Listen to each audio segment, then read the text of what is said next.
crazy. What is this thing, Charlie? Oh my God. What we dreamed about. Oh my God. It's a cob. Oh my goodness. It's a silver cob. Oh. It could be. I see it right there. It's an Ariel. Oh, wow.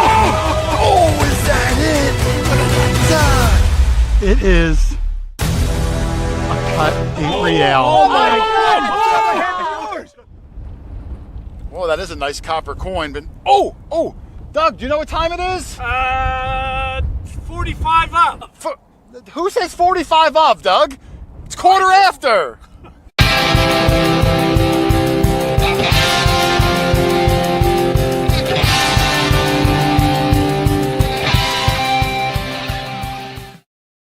What's up, guys, and welcome to the 100,000 subscriber celebration that we literally couldn't do without every one of you guys and your support over the years, all the goofy videos, watching all of us dig in the dirt, reliving our dreams as a kid. And I can't thank you guys enough. It's going to be a fun night. We're going to relive the last 10, 11 years, the most memorable moments, everyone's origin clip or pictures when they first came on board, some of the funniest things, some of the coolest things.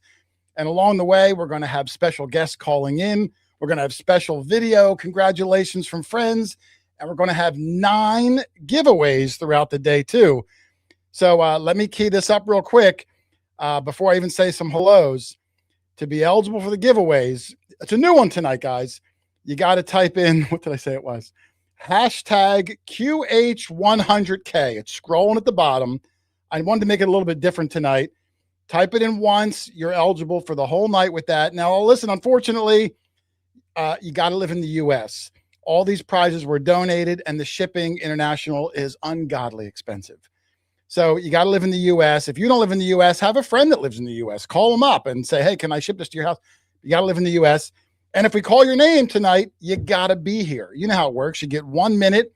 You got to be here, and you win. If you're not, I got to draw somebody else, So those are the only rules. I just wanted to get those out. Now, before I bring the gang in, let me lower the chat just a little bit, only because, let me see. I'm just going to put like 20 seconds on. Just to make it a little slower for the moderators to help me tonight. And I want to thank the moderators, just in case it gets crazy. Teresa, the treasure hunter. I'm sorry. Teresa, thank you very much. I saw you in right before the show started. Alicia, Hot Mess Fishing, who is here also. Thank you for being here.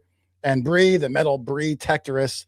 I appreciate you guys. Any shenanigans going on, help me try to get winners' names and all that fun stuff. Let me show you the prizes. That way you can see them all before I bring the gang on.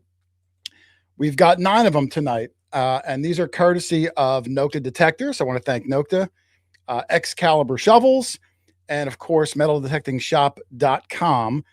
We have the Nokta Advantage Pack, which has a pinpointer, hat, little leg holster, hand shovel, finds bag, the whole thing in one kit, which we'll probably give away early. So get in. We also have a Nokta AccuPoint pinpointer, waterproof with the screens, like $150. It's incredible. I use it every week. Extra tips, USB rechargeable. Giving one away tonight. Again, 1 entry. You're in for all of them. We have the Pulse Dive underwater pinpointer with the 8-inch head. If you're a scuba diver, a snorkeler, or you can just use it as a regular pinpointer. It's super cool, super versatile. Thing hits a chair, a metal chair. Mark was doing a demonstration at 4 feet. So super impressive on the Pulse Dive pinpointer. We also have the Excalibur shovel. I'm going to mispronounce it. The Sax, I think he called it. And I don't know what color it is. I think he said it was red. You know, I'm colorblind. T-handle, small shovel. You can dig from your knees. Comes with the Excalibur camo hat. So thank you to Casey.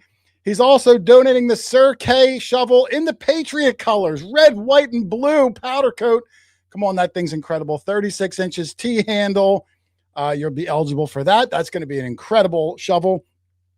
And we've got a bunch of metal detectors. We got the Nokta Simplex Lite, the original beginner machine for the Simplex, if you've never used it. We got the BT, the big brother, Bluetooth enabled on the Simplex BT, also waterproof. We've got the Nokta Double Score, which is the machine of choice for a lot of people to come in. The Note to Double Score, Bluetooth, simultaneous multi-frequency, waterproof, the whole kit and caboodle. And then, of course, we have the Note to Triple Score, which I did the whole video demonstration on. It does everything, plus it's a machine Lynn uses to find some of the incredible things that she does. So to be eligible for all of those things, make sure you put in the QH100K in the chat at least one time during the show, and you're eligible. And you got to live in America, or at least have an American shipping address. So there we go. That's it. Let me bring in the gang so we can get this shindig started. Doug walked away, so I'm going to bring in Charlie, the Heritage Relic Hunter. How are you, Charlie? Hi. How you doing, guys? Are you excited, Charlie? 100,000. That's an incredible milestone for this little weird niche of a hobby we have. That is incredible. It is. I sometimes proud of. I am. I mean, and listen, I'm proud to share the moment with all you guys. Without you, we wouldn't have got here. Not just you, but I mean, all of you. Right. Well, it's been, I know I've been with you for 6 years, at least 6 years, almost every weekend. And it's weird for me not to be with you now. I haven't been with you guys now for 3 months. It's killing me. Oh, I thought you meant now, like here sitting on my lap, because that'd be weird, Charlie. Well, yeah, that too. Okay, yeah. You stay where you are. Let me bring in. Just not detecting with you guys. Let me bring in Dog Tag Doug, who I think is purposely standing. I don't know why. Are you purposely standing, Doug? Yeah, you said high energy. Oh, I did. I said high energy tonight. Okay. That looks like a weird minstrel dance you're doing. I'm not sure. I only have so much room. Don't hurt yourself. We got a really good house lined up this weekend. No, I'm not. We got to work on. I couldn't have done this 3 weeks ago. Listen. I'm surprised you did. You must have taken some sort of a multivitamin or something. I got an iron infusion. We're gonna bring in Rich Van Winkle. How are you, Rich? Good. How's everybody doing? Very good. And my high energy was for Rich, Doug. You have high energy. It's Rich here. I said, Rich, come on, high energy tonight. He's half my age. He should be bouncing off the ceiling. Yes. I'm not going to dance, but I can't believe all those giveaways though. That's crazy. Oh, it's going to be an action-packed night of all sorts of fun things and so many cool stories and video clips and things people may have never seen. If they did, they probably forgot. Some of these go back, 8, 9, 10, 11 years. Which will be really exciting. And I don't want to forget about the queen of excitement, Lindiana Jones. How are you, Lynn? I can't top Doug's dance, but I am very excited. If you got up and danced, I'd have to put this on a different platform. Yeah. So you can stay seated. Worry about it, and a pole. Yeah, nice slippery pole. Come on, her son's here. Let me say a couple of hellos real quick in the chat before we get started. Yes, they are related. If people didn't know at this point, they are related. They're not husband and wife. They're not husband and wife. We used to get that a lot in the early. Oh, a super chat from thank you. That was from Medic 1128. Thank you very much, Medic 1128. I really appreciate it. Let me get a couple of hellos, Doug, because there is so much to cover, and I don't want to hold everyone here until midnight. But a few quick hellos. I do see, let's see, Easy Digging, how are you? Metal Detecting 1, Philip Michaels, Scott DeVries, The Slickinator, Roxanne Mack, Old Man Ferguson, Jay Diggs, Sue Ramsey's here, Steph Diggs is here, our good friend of ours, Steph Diggs, I'm glad you made it, Steph, thank you. Magic Man Texas is here, Northern Tier Metal Detecting. When I had to stop and read it, Doug, it's because my eyes are bad, not because I'm an idiot. Lynn Parvin is here. I thought I saw Green Mountain Brad pop in earlier, but he's a lurker sometimes. He is. Yeah, he's a lurker. Prairie Pirate is here. How are you? Can Adventures and Dirt is here. How are you, brother? Beach Bandits Metal Detecting. I'm seeing a lot of new names, too. I appreciate it, guys. My successes are your successes. If you have a YouTube channel, believe me, if someone watches my stuff and they like metal detecting, they're going to find your stuff. I'm a big believer in community like that. So, take advantage of any momentum that someone else can do. So, Doug, let me jump into some of the early things here, and then I'm going to get right into a giveaway early. Okay. So, because I think it's going to be a lot of fun. So, hang on. Let me bring this. Oh, another super chat from Dangus Squat Burger. Thank you. Thanks for the weekly entertainment. Thank you, Dangus Squat Burger. I really enjoy the weekly entertainment. At least I'm glad you find it entertaining. Treasure Hog. Oh, another one. Did I miss one? Treasure Hog. I don't know why I can't see any of these things. Thank you, Doug. If you're seeing one, I apologize. Sometimes my chat gets all backed up. So let me go over real quick. Metamucil. Well, thank you. Let me give everyone the early part of the quarter hoarder journey, as I like to call it, Doug, because some people in this chat I know have been here since day one, including Ken, Adventures in Dirt, who, geez, I remember back before I knew you, Doug. Yep. Oh, and there's Brad. There's Brad lurking. There's his little. Yeah, Is I he knew he was. behind, I knew he was a. I knew he was a lurker. I knew it. Anyway, so if you're not familiar with the origins of the channel, I'll give you a real quick rundown. It was probably late 2014, and I was on YouTube just doing whatever. Had no interest in metal detecting. Kind of forgot about it. And a metal detecting video popped up on my feed. I remember it like it was 11 years ago. It was JD's Variety Channel. Shout out to JD. Still puts videos up occasionally. Yeah, he was big in the detecting videos back then. I found it super interesting. I watched it. I watched another. And I started getting hooked again because I did it as a kid. It was capturing my imagination. So I searched out more detecting videos. I came across Dr. Tones, who was really big back then, Nugget Noggin, and I came across this guy, Doug, which I will play a quick clip. Okay. Oh, I know that guy. Here in our tiny little metal detecting community, anytime one of our own hits that feat of 100,000 subscribers on YouTube, it is not an easy thing to accomplish. And for Quarter Hoarder Jason, your whole crew, it has been long overdue. So from the Hoover Boys to you guys, huge congratulations. I know you're going to enjoy that plaque when it comes in the mail. Unfortunately, this night I'll be at work. I can't celebrate with you guys, but you guys have a great celebration party. I want to thank all the fans out there who continue to support us week in and week out. It wouldn't be nothing without you guys. And I just want to let you know, help clean up the ground, dig it all, and take your trash with you. Why? Because all holes matter. Enjoy, guys. Congratulations. See you. Hey, very nice. Awesome. Thank you. Were you able to hear him? I should have asked beforehand. Yeah.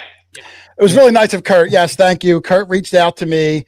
Like I said, it's a small community. I was really honored. He was one of the first guys that kind of helped inspire me, Doug, to start a YouTube channel. It's a weird thing. I was, a middle-aged guy at the time.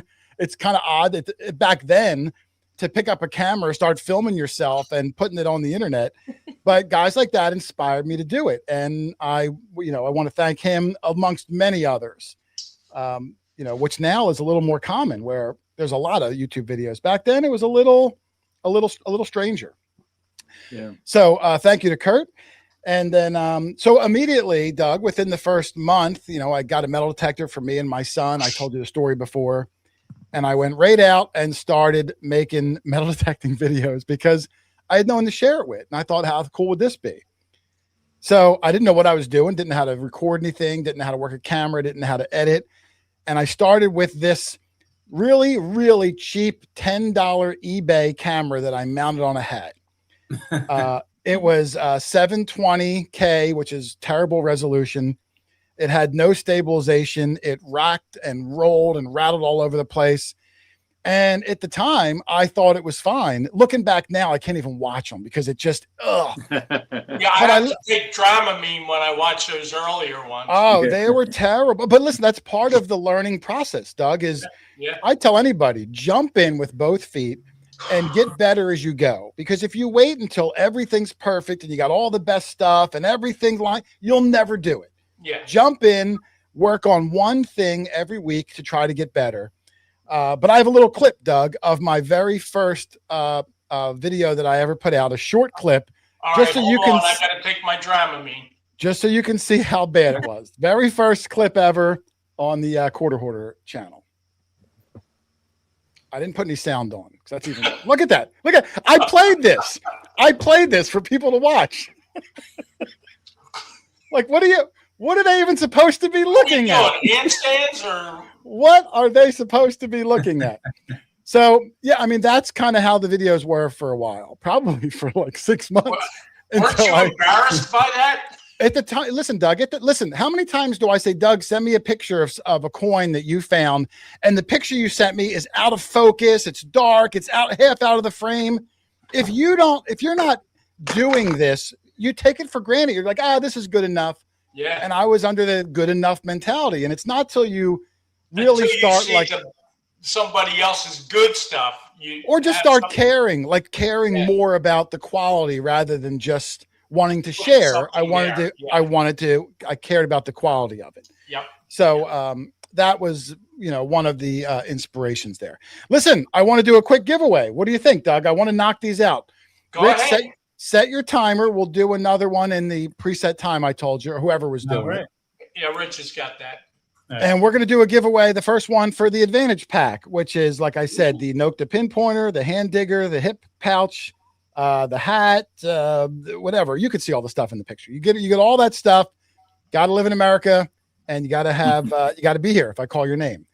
So let me remove this. I got to bring it up so you guys can all see. It's still rolling here. Let me bring up this other screen. Everybody seems to have the right code up. I think so. All right, here we go. We got a lot of these today, Doug. So let me bring these up, and I'll go round robin, and I will start with Lynn. If you would like to do the drum roll for the Nokta Advantage Pack. Okay. I can't do it. It sounded like you were throwing up. Come on, you can do better than that. That's good. That's good. Okay. Good luck, everybody. The whole Nokta Advantage kit and caboodle. Ethan Kosker 07 goalie 47. Holy crap. That was my birth name, Doug. I don't know if I told you that. That's what my mom. Ethan, I'm watching for you. My motto is, if you can help, Ethan, you got to let me know you're here. You can either just put your zip code in. I see him. Ethan, Just put your zip code in the chat, just your zip code. And then after the show, email me, quarterhoarder@yahoo.com. But put your zip code in. I need that as a reference, my friend. All right, let me get rid of this screen and bring up my other screen. Good start. That is a good start there. Here. Being here is half the battle, Doug. Yeah. Now, look, if you know someone that would be interested in watching the show and you know they're not tuned in yet, call them and get them to tune in. We're about 425 people. Let's get 1,000 real quick. All right, there we go. Thank you, Doug. Thank you. Doug is the biggest advocate of the channel, so I do want to thank Doug. Doug just called his wife up. yeah. Kathy's not else. Make me wear pom-poms and cheerleading outfit. So. Talking about Doug's wife, did you guys all see the thumbnail for the live stream? All of the spouses and significant others, because look, this was a team thing. Show with the group. If you can. I can't. Oh, okay. I have it later in the show, but don't listen, Doug. Everything's held together with toothpicks and bubble gum. Okay. So don't let me do that now. All right. Anyway, congratulations to Ethan. Let me get back to what I'm doing over here. Okay. So I start making the videos. They're absolutely terrible, Doug. I started doing the parks, the local parks for a month or two. Then hold on. Where's the super chat? That was from Jake Stetler. Thank you. How do you get permission to detect the property? Listen, I love you, Jake. I don't have time to answer that right now today. It's later in the show. Stay tuned, and I will get to that later in the show. I'll be happy to answer later. Yes, Doug will answer. I just only because I have it. That's an involved question, but I thank you, and I will get to it. And I saw Eric the Cape Cod Father sent something earlier too. Eric, I apologize. I didn't say thank you earlier. Anyway, so I did the parks for a month or so, and I realized that, I do see the guy's zip code. Let me just put this in so I can try to keep track myself. It was, I'm not going to say it out loud so people show up at his house. Got it. Thank you, Ethan. And after about a month or so, I was like, man, I don't want to find modern nickels and I want to find old stuff. So I mustered up the nerve to go knock on my first permission, which was an old church. I waited outside in my car for mass to get over, went inside, talked to the pastor, sweating bullets, I'm sure, because this was such a weird thing at the time. And the guy couldn't have been nicer, said, sure, walked me around all the grounds, brought me in the basement of the church, showed me the old pews. And I hunted that spot for like 6 months. It was huge. There were cellar holes. It was incredible. Knocked on another church. And then I started like kind of getting into a groove of like meeting people with this really strange request, because it seemed really odd at the time, where now it's almost like, I don't even think it's weird anymore. I'm sure they do, but I don't. And at one of the churches, Doug, a guy came up to me on a dirt bike, and he drove up and he said, "Hey, what are you doing?" I showed him, told him what I was looking for. And he said, "Oh, I have an old property if you'd want to come over to my house." And so I was like, "Sure, I'd love to." And that going to this guy's house kind of changed everything for me, Doug. And I got a clip to show you why. Are you ready? Yep. We're going to take this out. And you're going to see what we're finding together. There it is. Oh, there's buttons in there. There's matches. There's paper. That thing. There's sterling silver earrings in there. There's stones. There's matches. They're all over the place. It's like some guy's personal time capsule, and we're just digging all of them up. It's got to be our fourth one. I see coins in there. There might be more. Every hole I dig, there's just more and more. Now, this mason jar we got out of the ground whole. Every other one was broken. It is filled with stuff. I can see a feather. I can see a wooden sewing spool. Right there is a sterling silver earring stud. There's a matchbook case. There's a peach pit. There's some letters, some paper. On the bottom, I was able to see a button. I was able to see a silver dime. When I brought it home, my wife noticed that around the edge, there's some writing. I can't quite make it all out. Right here, it looks like it says saved. And then on top of it, she noticed this. It's a hand-drawn heart with two wings on the side. I didn't even open it yet. I think it's sealed shut with like wax. It won't budge. Incredible find. So, Doug, that was my immortal. I'll see if I can put it off to the side for a second. My witch jar, Doug. And at the time, I didn't know it was a witch jar. I thought it was like a time capsule, even though we found like 5 or 6 of them. Most of them were broken, whether I broke it or they were broken in the ground. But the video did so well and got like over 1 million views in like a month, that not only did that inspire me, and so many people came forward to help me figure out what all these contents were that you're looking at, because I didn't know. I laid them all out on the table. I have a close-up of it. I'll show you in the next picture. I'll make it full screen for a second if anyone's even cares. There were Bible pages. There was an old sterling silver necklace.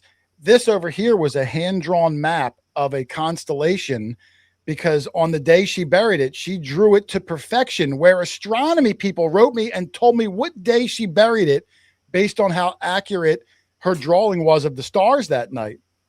Wow. On the back of this paper, Doug, she drew a map of the area we were detecting, and that map showed the locations of the other jars that we found, all centered around a big oak tree. It was incredible. And it was probably one of my favorite finds ever, not because it has any value monetarily, but because it was just so interesting. I'd never even heard of such a thing. So many people came out and helped me, and it gave my channel a boost. And listen, I'm not going to lie. When people are watching, you're more inclined to want to go do it more. Those early, first year and a half, you spend a lot of time, obviously my editing, not a lot of time, but you spend a lot of time doing it, and you put it up. And like when 20 people watch, I can see how you lose motivation.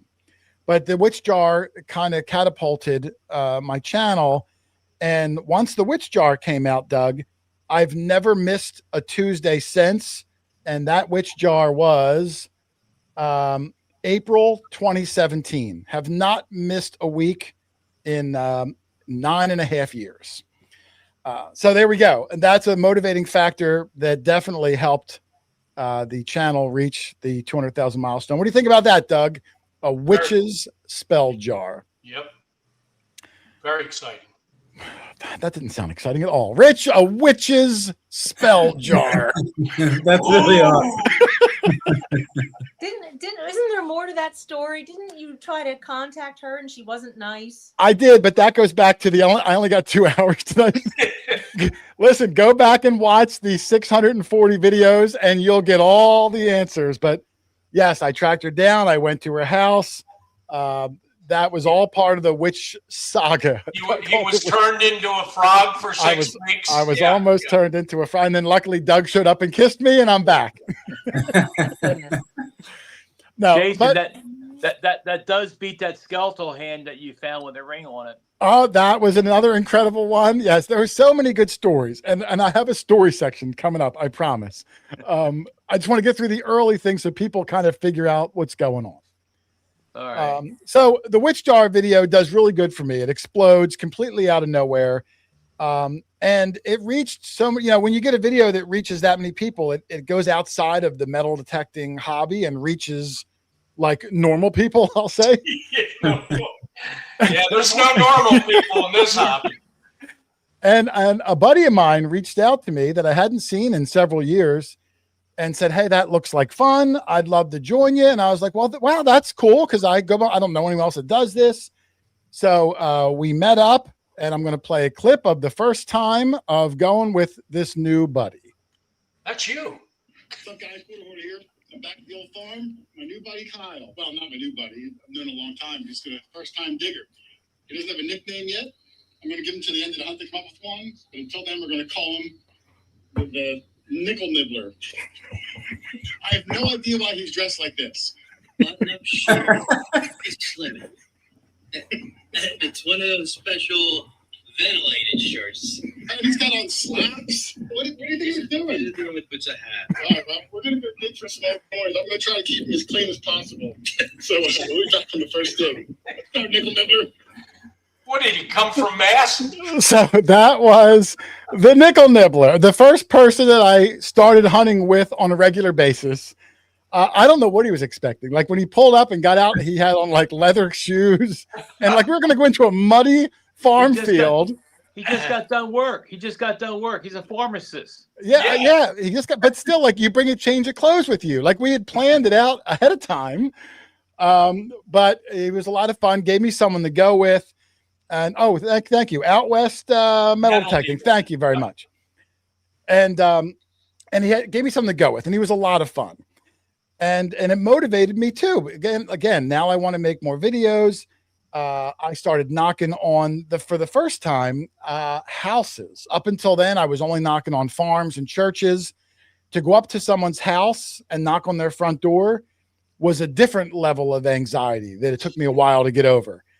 But what made it difficult was Kyle would also often be standing behind me when I knocked wearing this shirt that says serial killer.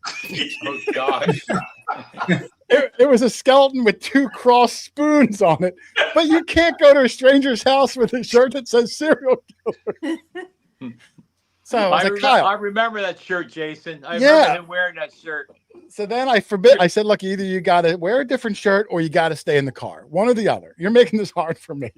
Now, you got to tell the people the word cereal, if you can see that. The cereal is like the cereal that you eat. Yeah. It was a joke, but still, like, joke, right. Every week. Kyle has that George Goebbels sense of humor. Every week when we do this, the people at home don't see it, but these houses that we knock on and go to every week are total strangers that you're hoping by the graces of their good nature will let you hunt. So you better make a good first impression. You better treat their yard nice. You better make them feel comfortable. And, so right off the bat, you want to ease their mind. And a serial killer shirt is the opposite. The opposite of that. 5 Mile Relic Hunter, Larry, thank you. Congrats, buddy. You've been with me since the beginning. Hold on, let me read it. Thank you all so much, Larry and Jill. Jill says hi. Go ahead, Dougie. Yeah, I just want to blow a kiss to Jill. Okay. Listen, that's inappropriate. The guy's married. He's happily married. Yeah, well, he's sitting right there. So okay. Let me bring it back up again. So I started going with Kyle for a while. We did a ton of houses. We did a woods a lot. This particular woods, we came across this, like, it was a hole in the ground. It was under a metal plate. Turned out it was a cistern, but I lowered him down it in a rope because I didn't think he was strong enough to lift me up if he lowered me down. And this video, probably because of the crazy thumbnail, another 1 million+ views. So Yep. now I'm like, what is going on? Like, metal detecting typically does not get million view videos. And you see the quality I'm putting out, Doug. They got a little better, but they were still pretty poor.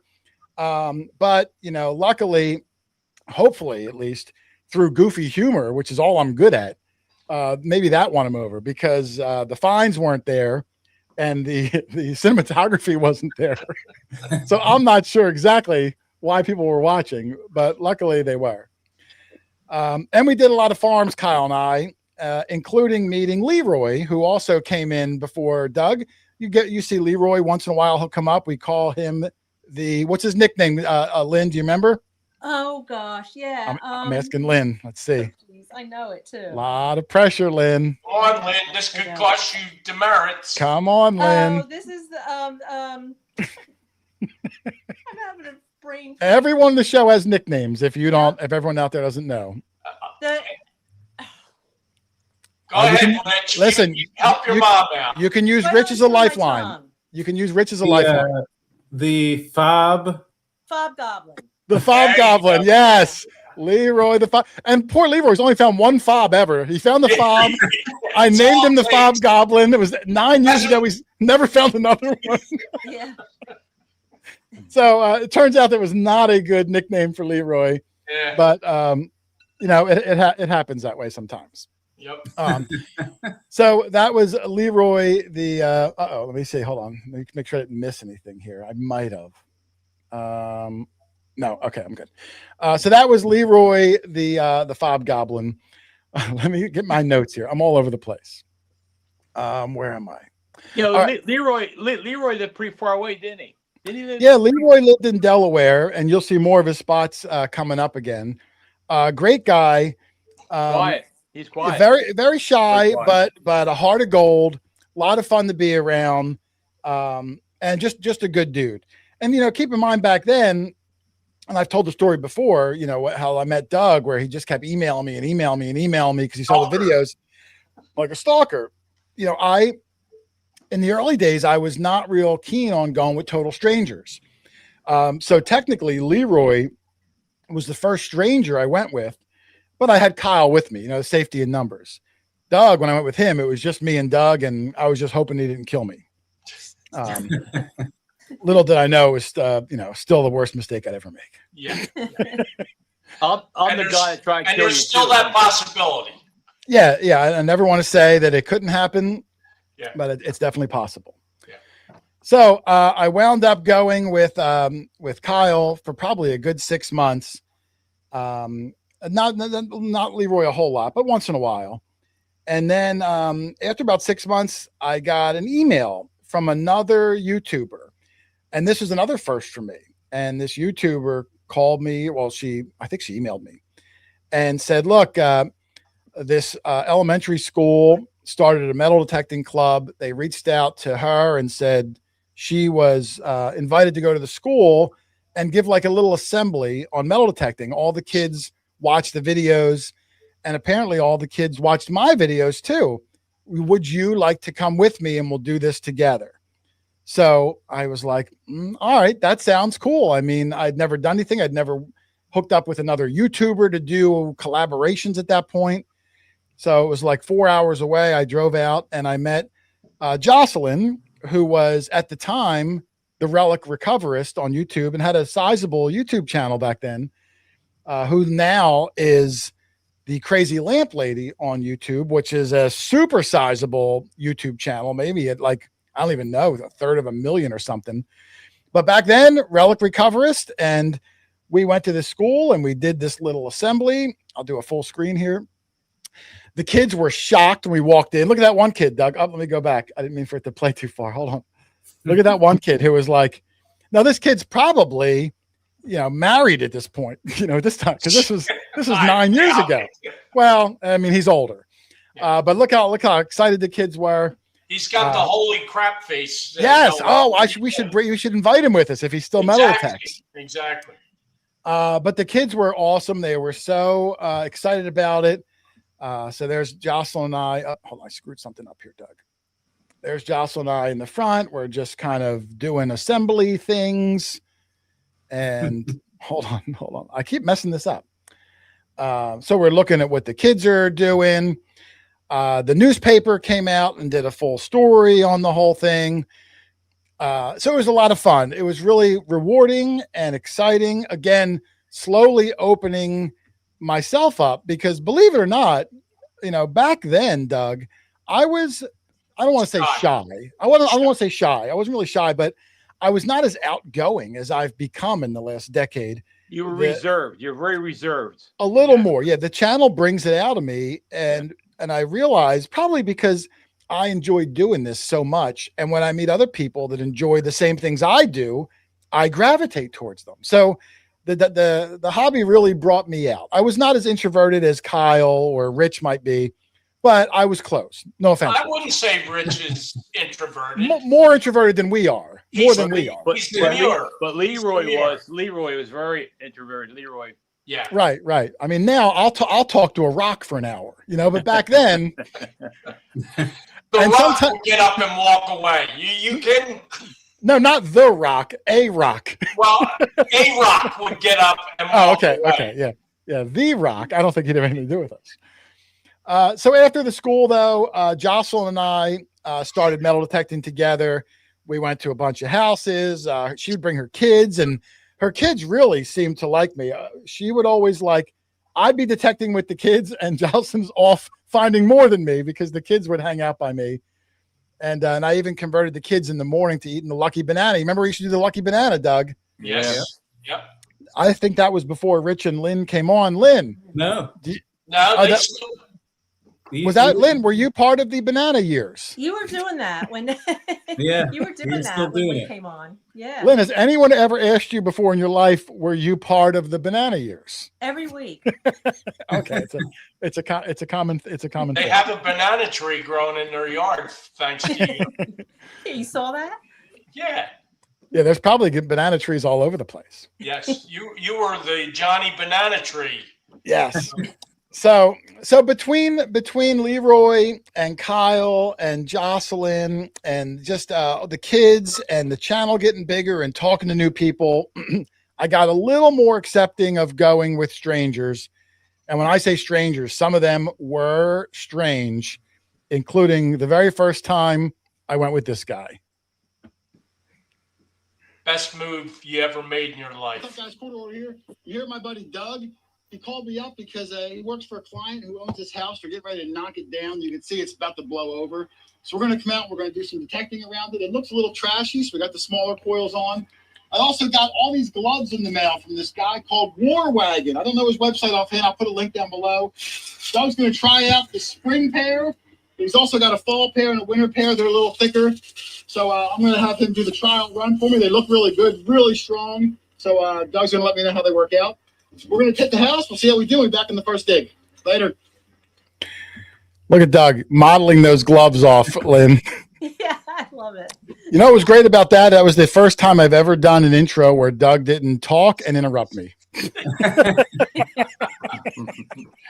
Yep. That was the first time.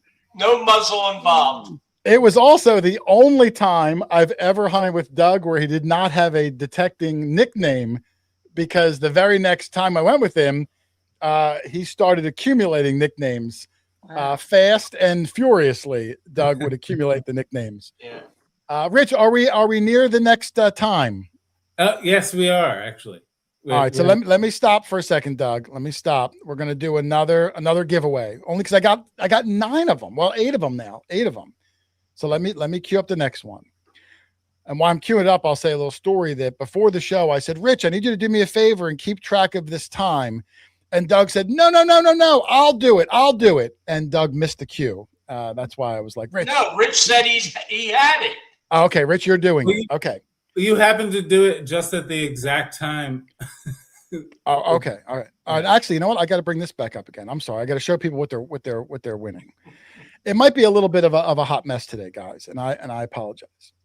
All right, so the next one is going to be also courteous of Note the Detectors, because we've got a bunch of them today. And this one's going to be for the AccuPoint pinpointer. And I see Note DeMark in the chat. I saw his name a second ago. I'm sorry, I missed you earlier, Note DeMark. The Note AccuPoint pinpointer. will connect Bluetooth into your Bluetooth headphones, which is incredible on those cold winter days where you don't want to lift your headphones off your ears and get them all covered in mud. It's got the screen on there. You can see your sensitivity, all your controls, USB rechargeable, no 9-volt batteries. The tip comes off. You can replace it. It's waterproof. It vibrates. It checks all the boxes of an incredible pinpointer. So we are going to give one away. Hashtag QH100K. And we're going to give one. Now I got to queue up the other screen. So I'm going to close this down. That's my little snoozy thing. And let me bring up the other one. We're going to give one away real quick because I think, oh, no, never mind. I missed that. So hold on. Let me come over here to this one. All right. Last one, Ethan. I did hear from Ethan. Thank you very much. I see Hot Mess Fishing, best pinpointer on the market. She's not kidding. So we're going to give one away. We're going to do it right now. 558 people. Only 365 are entered. It's climbing. 366, 67. But we're going to draw again right now. Charlie, can you give a drum roll, please, my friend? That sounds like a fart. That sounds like a wet fart. Oh, God. It's raining here. It's geez. All right. Good luck, everybody. I'm going to smell your breath, Charlie. Good luck, everybody. All right. Winner, you got to be here and put your zip code in the chat. Buzzsaw 7754. Buzzsaw 7754. Let me know you're here. Or in a perfect world, just put your zip code right in the chat. Then I'll know you're here and have the zip code. Yep. I'm going to keep track of it for 30 seconds or so, 45 seconds. Looking for Buzzsaw 7754. Guys, let me know if you see him. I'm going to try to watch the chat, but my chat doesn't really always work real well. Come on, Buzzsaw. It's going to be the saddest day of your life if you don't win the I see him. I see it, and I see the zip code. Thank you, Buzzsaw. Right. You are the man. I like how everyone's cooperating quickly. Yes. Listen, it's good people that metal detect Doug. These are our brethren, and I'm proud of each and every one of them for following all the rules and getting everything correct. Yeah. And tuning in. Yes, and for tuning in and doing all the things. Thank you, guys. Yeah. Okay. Congratulations, my friend. You won the AccuPoint pinpointer. Now, let me go back to where I was in the show. I have to scroll. Doug, while I'm scrolling, take over for a second. Okay. I do happen to see a number of new people in the chat, a lot of names that we've never seen before, and some of them pretty funny, but I kind of hesitate to call them out because of their funny names. Okay. You know who you are. Yes, you know who you are. Thank you. We certainly appreciate you tuning in. We hope you're here every time we put a show up and continue to chat with us. Yes, 100,000 thank yous. I hope they win, so we have to say it. Yeah. That's true. I could just spell it. Yeah. All right, well, let me Ethan Kosker says he's new to the live show, so that's great. Oh, okay. Oh, great. Thank you, Ethan. And I hope you needed that pinpointer as part of your Advantage kit. Yep. And also the new winner, Buzzsaw. Make sure they email me. All the winners email me after the show or now, quarterhoarder@yahoo.com. And I need your full mailing address, including the phone number. They ship DHL. DHL needs a phone number. Don't type that in the chat. Email that to me, and it'll live and die with me, I promise. Yes. All right, back to the show. So I meet Doug, the glove model. And listen, I had a great time with Doug. I was a little nervous. I had a great time right off the bat, enjoyed his company. He was funny. He got my humor. It was a match made in heaven, as much as it pains me to say that. Yep. It was. Even though we go through hell every week, it was a match made in heaven. It was. I'm really glad. It was one of the best moves that I made, was picking up Doug and going every week with him. And whoops, I didn't mean to do that. So, the next week we went out, Doug found that ring, and he also found those funny fence post toppers, but he's just really immature. But I thought that was funny. But Yeah. he found that. Anybody want to put a guess what I thought they were? Yes. What? But if you see the ring underneath of it in the square, Yeah. and again, I didn't get a good close up in the video because I was still not a good YouTuber yet. But inside the ring was marked Mexican. It was Mexico. It was Mexican silver. So he became Mexican Doug, his first ever nickname. Right. So in the intros, he was only Mexican Doug, if anything. Do you know where that ring is now? I have no clue. Do you know where it is now? I absolutely know. Oh, where is it? It's on Scott Cash's hand. You gave that ring to Scott Cash, our Missouri friend. Yes, I did. Scott, if you're in the chat, look at that. It's an iconic ring. It earned Doug his first nickname ever. Yep. You don't get much more sentimental to the show than that. Yep. That was in gratitude. Scott is here. Look at that. He just said, thank you, Doug. Yes, he is. Look, I put it up on the screen. Are you wearing it, Scott? I don't know if he's wearing. I can't put a picture of Scott up in the moment. Okay. But he and Martha showed us, as well as everyone at Renita and help me out, Mitch. Mitch and Renita. Yeah, Mitch and Renita. They were all so gracious, set us up in a great spot, took care of us, picked us up, dropped us off at the airport. And I thought he deserved something special. And yeah, made those signs that were floating around St. Louis airport when we arrived. And yes. Good people. Oh. We saw them before they saw us. Yeah, that's okay. We still gave them their moment. But I appreciated that and hope that he would appreciate the gesture of me giving him that beautiful ring. So, yes, it was nice. And it was well earned. The first ring that Doug ever found. Absolutely. I wish I had something else to give him, but it was so nice of them. And we love those guys. And, that's what you do for friends. Yep, I agree. Awesome people, the Cashes. So Doug becomes Mexican Doug, if anyone wasn't sure where he got the Mexican Doug nickname from, because clearly Doug's not Mexican. Yeah. But I still got those end caps. Yes. So then after that, Doug earned his next nickname because we went to a cool field where it was a big open field that had turkey feathers all over the place, and Doug kept putting them behind his ears of his headphones. So he earned the second nickname of Doug's Bunny because he looked like Bugs Bunny when I looked over and saw those big, gigantic, droopy ears. Yep. So now he's Mexican Doug and Doug's Bunny.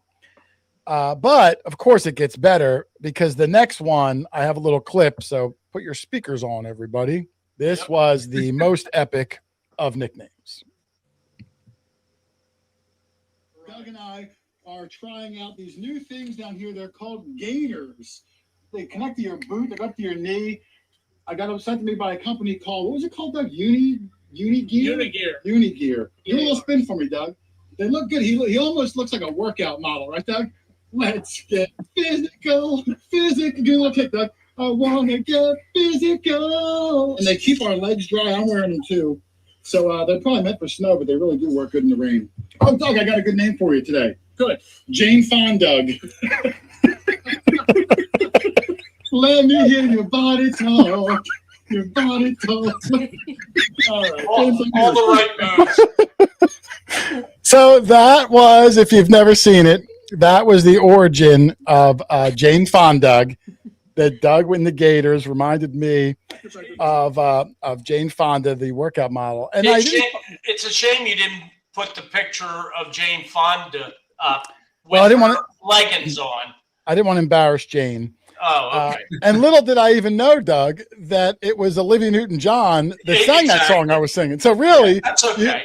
You should have been Olivia Newton-John, Doug. So you've been misrepresented all these years. That's okay. But now, now on your tombstone, it's going to say Jane Fonda. Believe me. Yep. If I have to do it. Now people are typing Olivia Newton-John. I know. I didn't know at the time. Where were you 9 years ago, Brando? Where were you 9 years ago? But the nicknames for Doug just kept rolling, and I have another. Are you covering them all, by the way, tonight?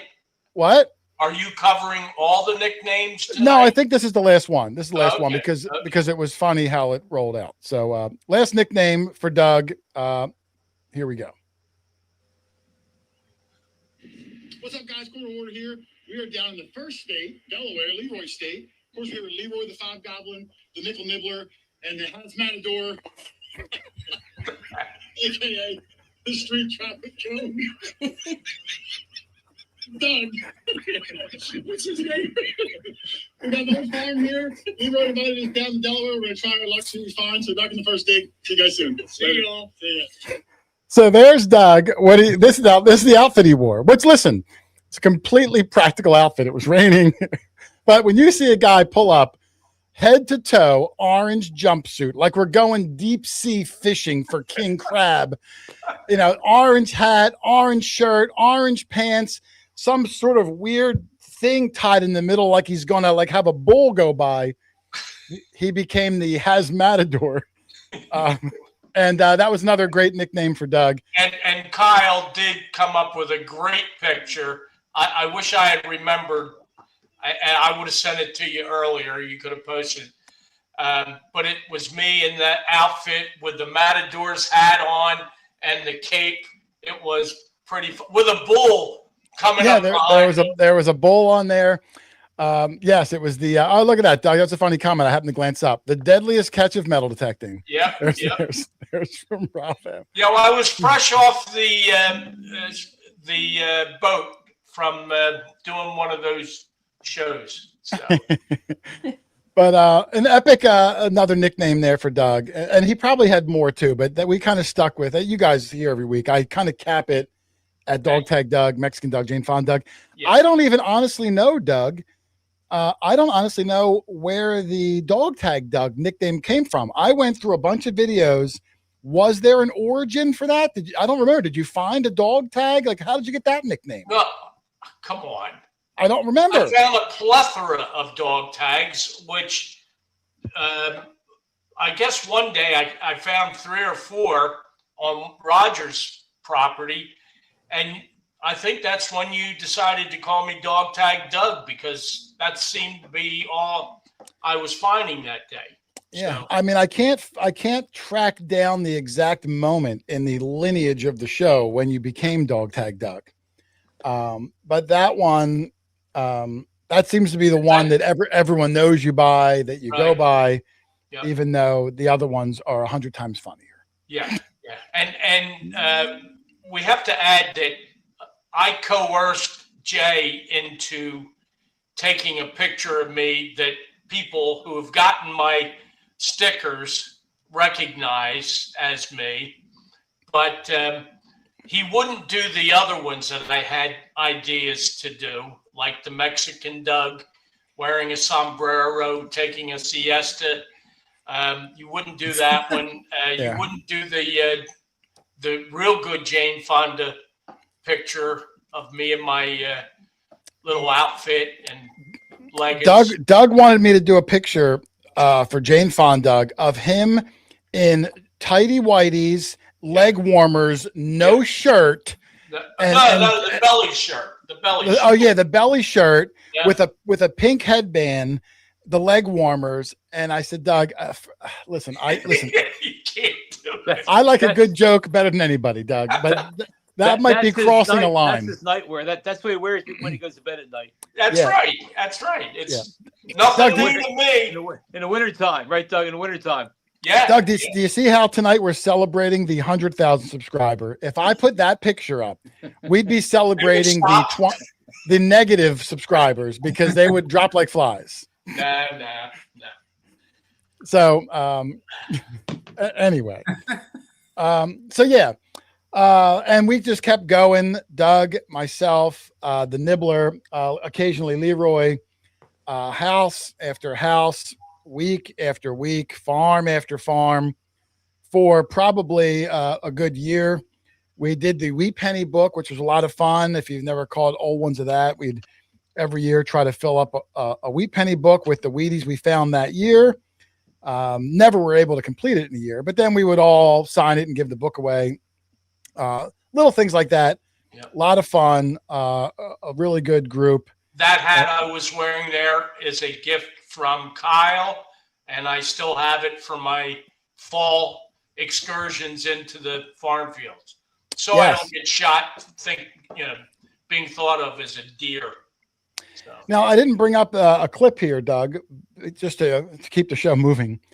But in between that and the next person joining the show, I did become friends with a couple other YouTubers. Gypsy Jules was a good one. Green Mountain Brad, Jeff Plugmaster Ford, and Jeff, like you, kept bugging me to go hunt with him. Now, Jeff lives 1,000 miles away in Missouri. But after asking and talking to him on the phone, nice guy, I did go down and hunt with Jeff, who became a lifelong friend. And I'm saying that because we have a special message from Jeff Plugmaster Ford. So put on your speakers, Dougie. Yes, sir. Well, hello, Jason and the rest of the Hoarder crew. It's Jeff, the artist formerly known as Plugmaster Ford, chiming in to wish you a congratulations on your 100,000 subscribers. Seems like just yesterday we were talking about, I wonder how I can get to 2,000 subscribers or 3,000 or 4,000. It was a long time ago.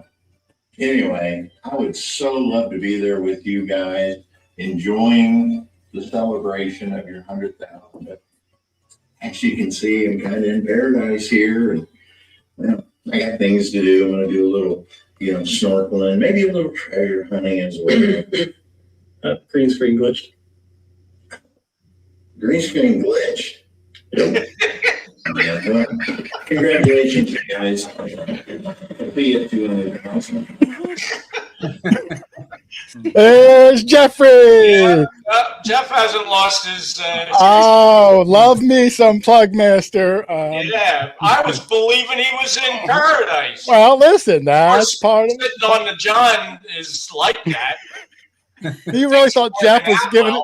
You really thought Jeff was going to give me a serious thank you? Jeff, I mean, like I said, he doesn't really put videos out anymore, but he was a very unique guy. He used to do the bad lip readings, which when he was a guest on the live show, we played some. He would go to other YouTubers. He would download their video, play it with no sound, and then he would make up new voices and new skits with our voices. It was so funny. He did it for all of us: Kurt, Brad, me, Ken, Aqua Chigger, Nugget, everyone. And it was so funny. Just a weird, unique thing, but the guy was great. Him and Mikey. And years later, he actually came up here and he hunted with us. But when I say us, it wasn't just you and I, because then we added yet another character to the show, Doug. We added this charismatic gentleman, Mr. Charlie, the Heritage Relic Hunter. The Heritage Relic Hunter. That's you. Look how young I look. Look how young you look. Charlie. This was day one hunting with Charlie, and I'll even get you the date, Charlie. This was on March 2019. So it was 7 years ago, over 7 years ago. Okay. Was Charlie's first day going out there. And I got a couple of pictures because the video was kind of hard to do, but I'll kind of go over to you. When Charlie invited us out, it was Charlie and his buddy Paul at the time. They invited us out, so Doug and I went. I think Kyle went also. This was the epic story where Charlie said, look, the spot's really far, but I'll drive us most of the way on the Kubota. And he really drove us like 10 feet. And then we walked 3 miles on the edge of the cliff. Now I have pictures of the cliff. People don't believe me. Now you can see someone up ahead there. That drop off to the left is probably about 25 feet straight down. There were down trees, logs. It was icy, so there was the ground was icy, and you had to walk on the edge of this cliff. You can see someone up there again for no lie, a mile to get to this spot. And a funny side note is, Doug, like a year and a half later, we ended up going back to that spot. And I said, Charlie, we got to do that walk again. And he goes, oh, no. There's another entrance. We'll just park and walk right down. And I'm like, Charlie, what the heck? Why we almost died 3 times? I'm stuttering here. I knew the farmer who rented the ground where we could get closer. I knew the farmer who rented it. Oh, you didn't know him originally? No. And he's the farmer where they had to come out swinging this year. That farmer. Oh, okay. He actually rented the land down my way for a pasture for his cattle. So he gave me permission to get closer the next year. Gotcha. Okay. Well, Charlie obviously became a big part of the channel. We did make it down the trail. This is the first spot that we ever hunted with Charlie. It was these old ruins that looked like they were like thousands of years old. It was the first time I'd ever seen anything like that, Doug. Doug and I mostly did houses that were still standing, albeit colonial, or farms with an old farmhouse. But Charlie's was like these dilapidated ruins that looked like Adam and Eve built. You know what I'm saying? It was just like when you go around the corner of that death trail we walked down and you saw this 2-story thing. It was amazing. And we did a bunch of properties like that, and we found some incredible things. And Charlie added another dynamic. This shot, I know it looks all goofy because on the first day we hunted, back then I used to do this thing. I call them the glasses of shame. I call them that because it was right around the time when me, as a grown man who always had 20/20 vision, I woke up one morning, my eyes were blurry. I tried to rub them, but they never unblurred. Mm-hmm. So I had to start carrying reading glasses. And to make it part of a joke is whenever anybody found anything, if you wanted to read the date or see the fine details, you had to put on the glasses of shame. So I bought these gaudy Phyllis Diller glasses, and each week they were a different absurd color. So I don't know what color these were, but I gave them to Charlie, and I handed Doug the camera, which is my cell phone. And you can see that black square in the bottom right was Doug's thumb. Yeah. And that round square on the top left was Doug's finger. Yep. And half the video when I gave it to Doug was his thumb and his finger blocking the lens. No, actually, that was taken on a day of a solar eclipse. No, yeah, right. two of them. What's the one from the bottom? That was the moon. So, but again, as you start to become a slightly better YouTuber, it's about here when I started buying different equipment, things that would keep your hand away from the lens. And not giving Doug the camera. Hey, well, Jason, I still hand to Doug sometimes, but Jason, is that the place where Doug got caught in the electric fence? Yes. We walked all the way down, and survived the journey. We get to the very end, and if you can see that barbed wire fence behind us, we got to the end. We're at the spot. All we got to do is walk over step over the fence. But Doug's foot got caught. He did a complete flip and landed flat on his back in the middle of the field. I thought he died. And if he did, there was no way I could carry him all the way back down that trail. No. So that was Charlie wearing the glasses of shame. But the site was a good site, wasn't it? Oh, listen. I'm not even really including in today's flashbacks a lot of the finds because we would be here forever. If we even start talking about some of the finds that we've had over the years, and you guys, if you've seen any videos, I mean, we get on old spots that copper coins are, dare I say, common, where if we find 2, 3, 4, 5, 10, it's not an uncommon day. Silver reals, like finds, I couldn't bring them in because it would never end. How do you encapsulate We all had that? a spot, Charlie, in one day had 8 coppers by himself. Oh, we've had 20 some copper days. Yeah. When we get to the section of tonight, when we talk about the most memorable fields we've been to, we've had some fields that gave up 50, 60 coppers, reals, shoe buckle, like so many. You might only get a spot like that once a year, but they're out there. Speaking of treasure, it's time for another giveaway. Oh, all right. Look at that. On the ball, Rich. All right, so let me go back. So now we are going to give away Oh, hold on. I put this in the. What did we give away the last time? The AccuPoint? Yeah. Yep. All right. So let me come over here. That was this one. Thank you, Rich. Yeah. 954. All right. So let me cue up the picture and then I'll bring up the other screen. So we are going to give away, if I can get to it. All right. Everybody bear with me.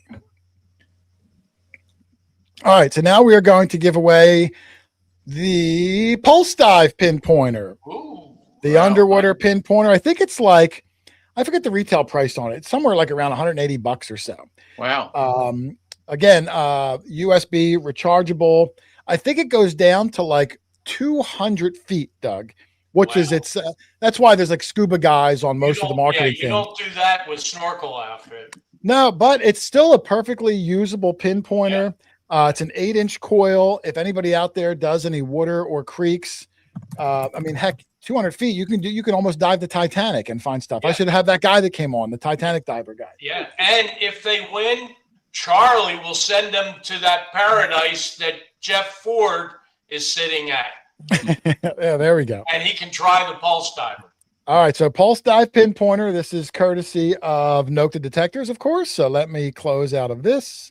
Bring up the other screen while I'm doing that. If you didn't already enter, make sure you type in whatever I said to type in. What was it, Doug? Thank you, Doug. Thank you for stepping what's in.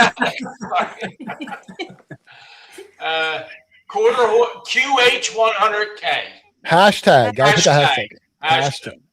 All right, so we're going to bring it up here. Here we go. Last winner still up there, Buzzsaw. We now have 457 entries. Don't forget, if I call your name, you've got 60 seconds to type your zip code, or I'm here in the chat, and you got to live in the U.S. So whose turn is it? Rich Van Winkle. Give me a drum roll, please, sir. All right, that's better. Did not sound like a wet fart. Good luck, everybody. Dun, dun, dun. I know that's the first giveaway I've ever done, Doug. And we've probably given away 40 things since we've been doing this live show. And he watches every week. Yes, every week he's here. NEPA History and Archaeology Search. I'm sure he's still here. But just make sure you put your zip code. Let me know. I saw him pop up earlier. I don't know if you have the is he there? Yep. All right, he's in there. I know him enough where I can vouch for him, and he is a detectorist too. Yes. Congratulations. And I'm curious, put it in the chat. Do you have the pulse dive already? I'm not even sure if you do or not. I'm just curious. But congratulations to you, my friend. And let me bring the show back up again. Let's see. This part is hard to do, like all of the constant, switches and stuff like that. Let me bring this back. Yes, you're amazing. Because I do have a special surprise coming up in 6 minutes, also, Doug. So I don't want to fall too far behind.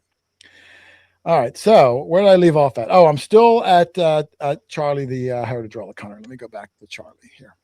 Did we get NEPA's zip? Yes, I see him right here. He said, "I do not have a pulse dive." If you did put your zip code in, I didn't see it. There we go. He does now. Yeah, you do now. Congratulations. He probably put his zip code in already. I'll go back after the show. Okay. And I think he's emailed me before, but if not, quarterhoarder@yahoo.com. Okay. Thank you and congratulations, my friend. So, Charlie, did I put that in there? Let me just mark it off so I can keep track of what was given away.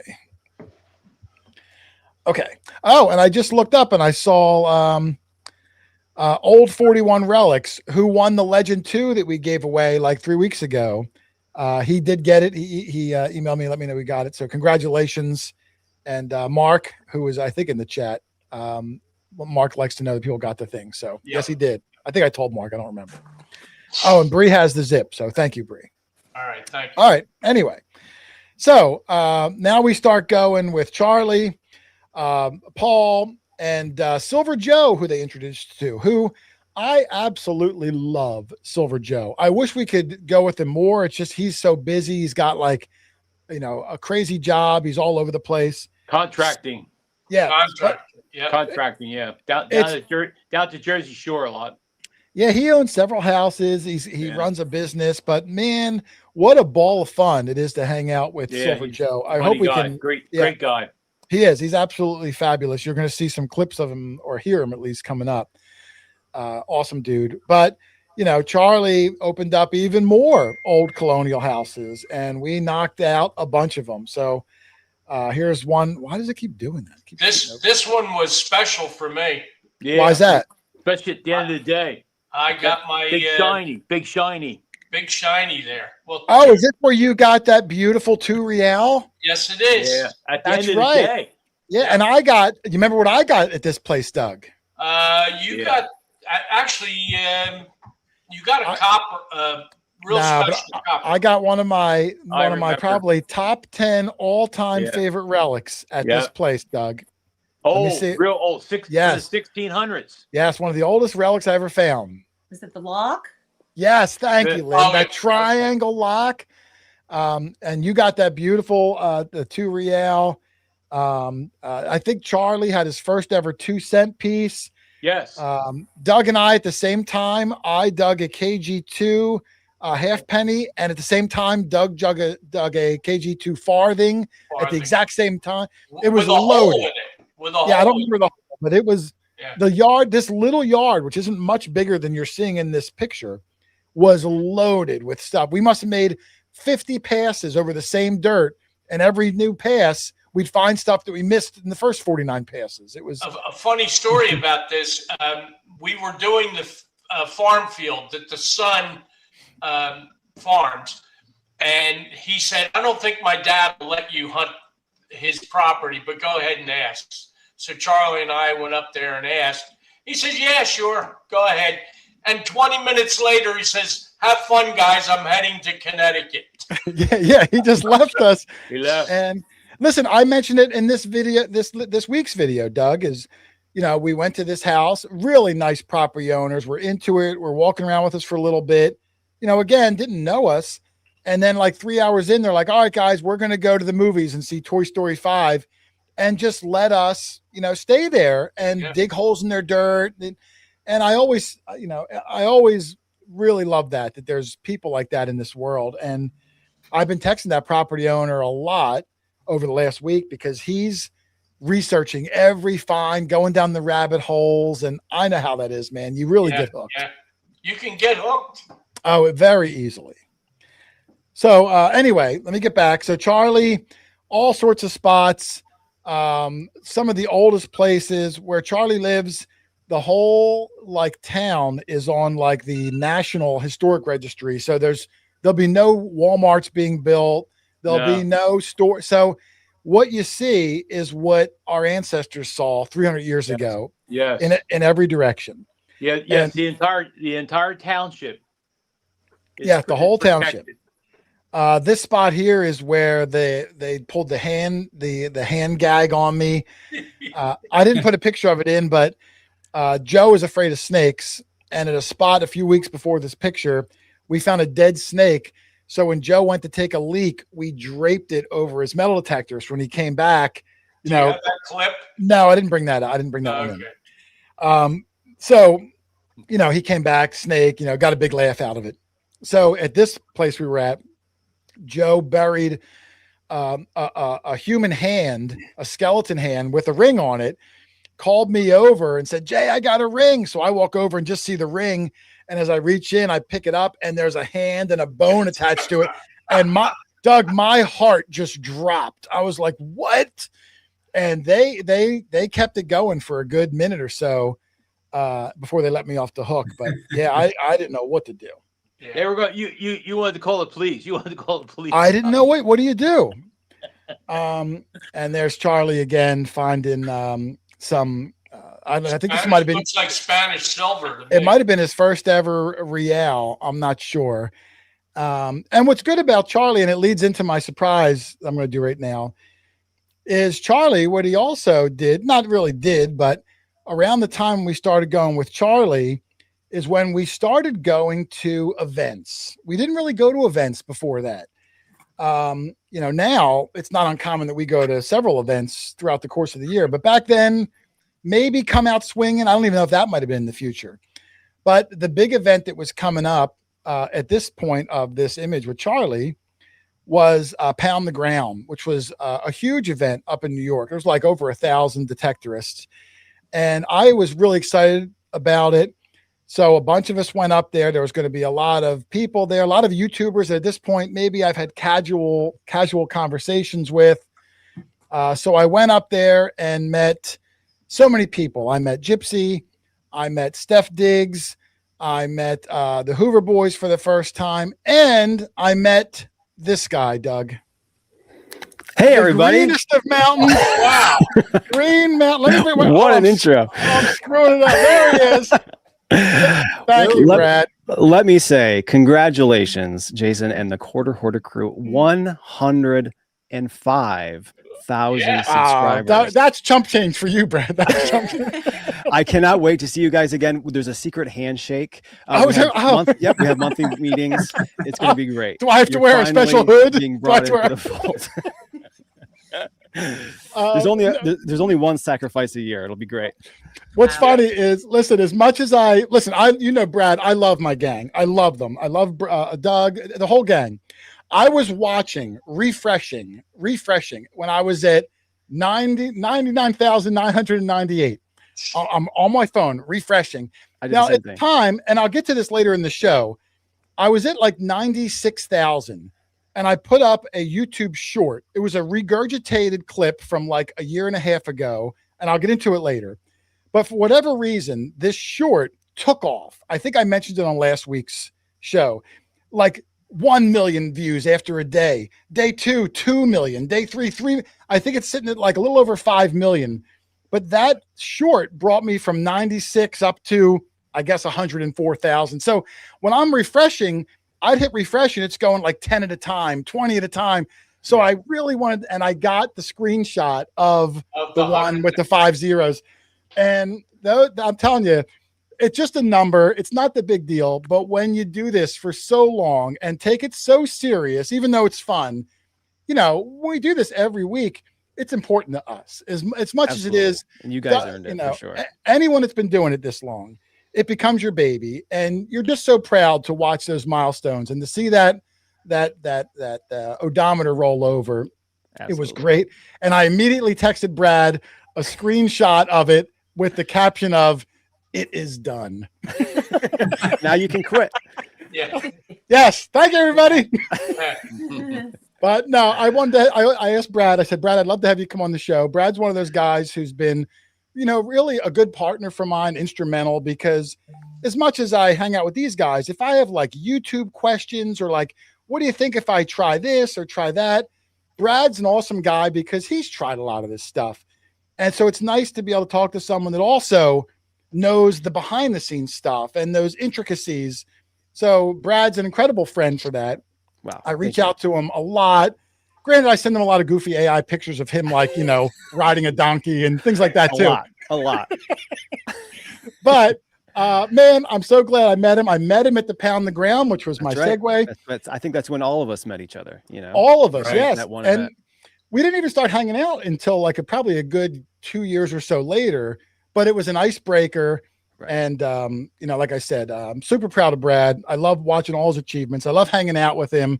And I'm glad that he can tolerate my personality because I enjoy his. Oh, shucks. Thank you. But seriously, you guys have done something amazing here. 100,000. You're going to get the plaque. Do you know have you decided where you're going to put the plaque? I'm going to probably put it somewhere on the wall so I can show it every live. Where's yours? I'd love to see your plaque. Where's Mine your is plaque? also on the wall. Oh, it's on the wall. Okay. When I first asked Brad, he told me that he put it on a necklace and he wears it like Flavor Flav. Sometimes I wear it right here. Yeah, he wears it like Flavor Flav. He goes to the supermarket. And it's like swinging as he walks. I do. So, no, yeah, congratulations, huge achievement. And what's next but $1 million, right? I don't know what. Listen, I'll just take it. Hopefully, next week's video comes out on time. If you think I'm planning more than like 2 days ahead, you're nuts. But no, and listen, Brad was one of the first ones in the hobby to get over 200,000. I mean, Brad is he's the benchmark. If you're not sure about is my camera quality good? Is my mic good? Watch one of Brad's videos. And, that's a guy who, listen, I talked to him a lot, meticulous and always groundbreaking, trying new things.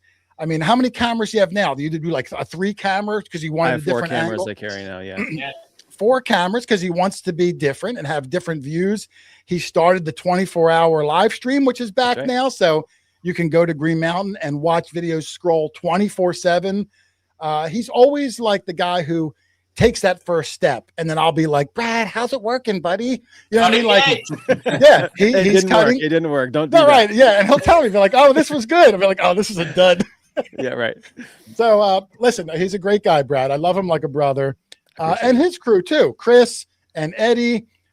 He hunts with great people, just like I hunt with. So I can't wait to hunt with Brad again. I'll get to it later in the show when we get up to Massachusetts and stuff. But thank you for your time, man. I know you're super busy, but thank you for coming in and celebrating with us, my friend. Congratulations again. And let me know when you're ready for that new theme song. I'll be on top of that for you. Can you do it on a harmonica, though? I'd love it on a harmonica. I'll see what I can do.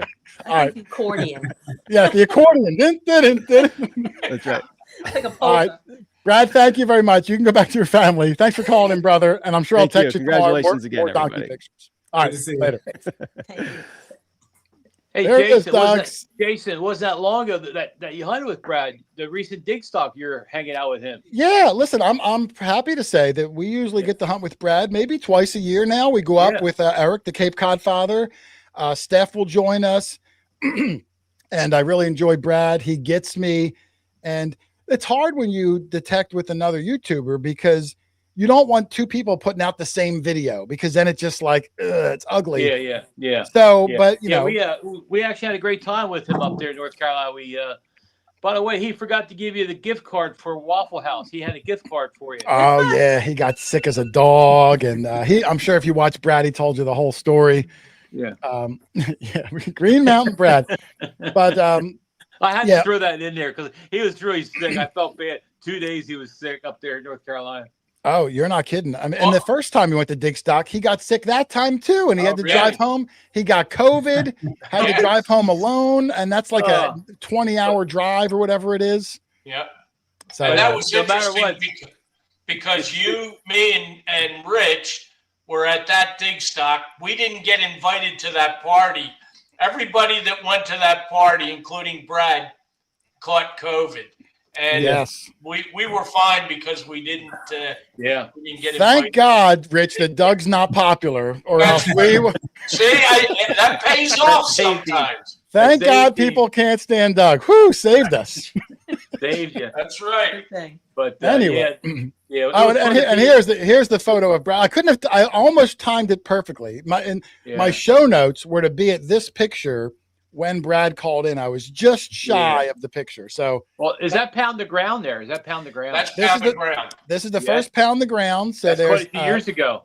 This was 2019, I believe. And in this picture, you know, there's Eddie, who hunts with Brad a lot on the left.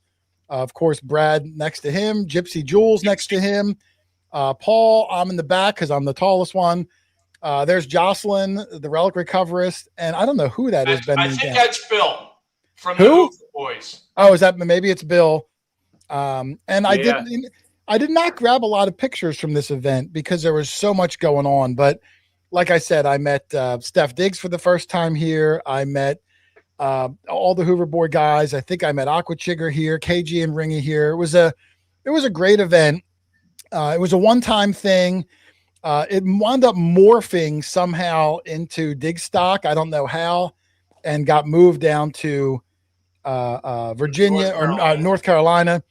But and listen, still good.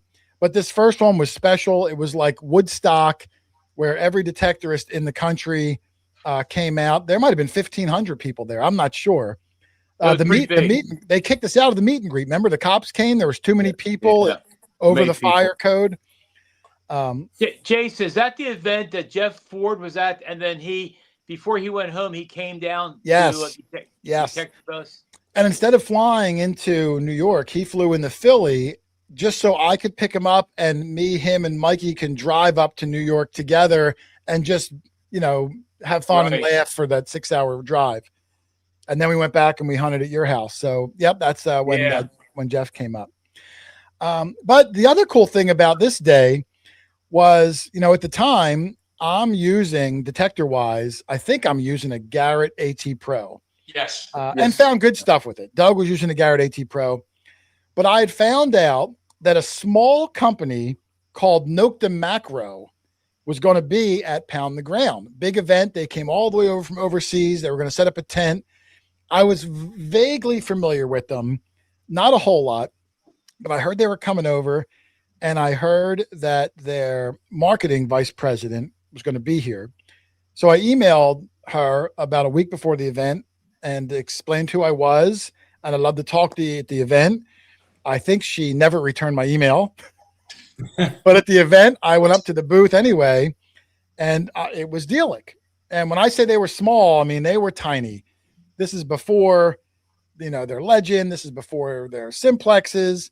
I think the Amphibio Multi was their new machine. They were still kind of riding the old Nokta Macro Cruiser. They were small, but they were a player in the game. So I went up to Dealic at the time and at the event, and I said, look, this is who I am. I said, I got a YouTube channel. It's not huge, but it's building a following. I'm very consistent. I'd love to, do something together. I'd love to work with you. And she's like, well, what do you want? I said, well, how about just like a machine and I'll use it. So we came to an agreement, and she sent me 2 machines. She sent me this one here, which I'm going to bring up. She sent me this one, which is the Nokta Amphibio Multi, which was a multi-frequency machine, but not simultaneous. So it didn't you can change the frequencies, but it only ran at singularly timed. That didn't even sound right. It wasn't like it is today. And she sent me their brand new Simplex when that came out, which was like a month later, which I gave to Doug. And Doug and I were the first people to use the Simplex as part of Team Nokta, I guess you'd say, even though it was a very loosey-goosey sort of sponsorship thing. It was more of like, oh, if you'll use the machine, I'll send it to you, yada, yada, yada. And I didn't know what I was doing. I never had like a sponsorship, if that's what it was. But it morphed into this incredible relationship years later that I have with Nokta and Dealic and Mark. And even Mark at the time was at Pound the Ground, but had no affiliation with Nokta. He was working as a vice president of marketing for Kellyco, which was like a big deal, a big national detecting dealer. There's Nokta Mark in the chat, who at the time was Kellyco Mark, and made a good decision and went over to Nokta. And I always forget his title. I think he's the marketing director of North America or something fancy pants like that.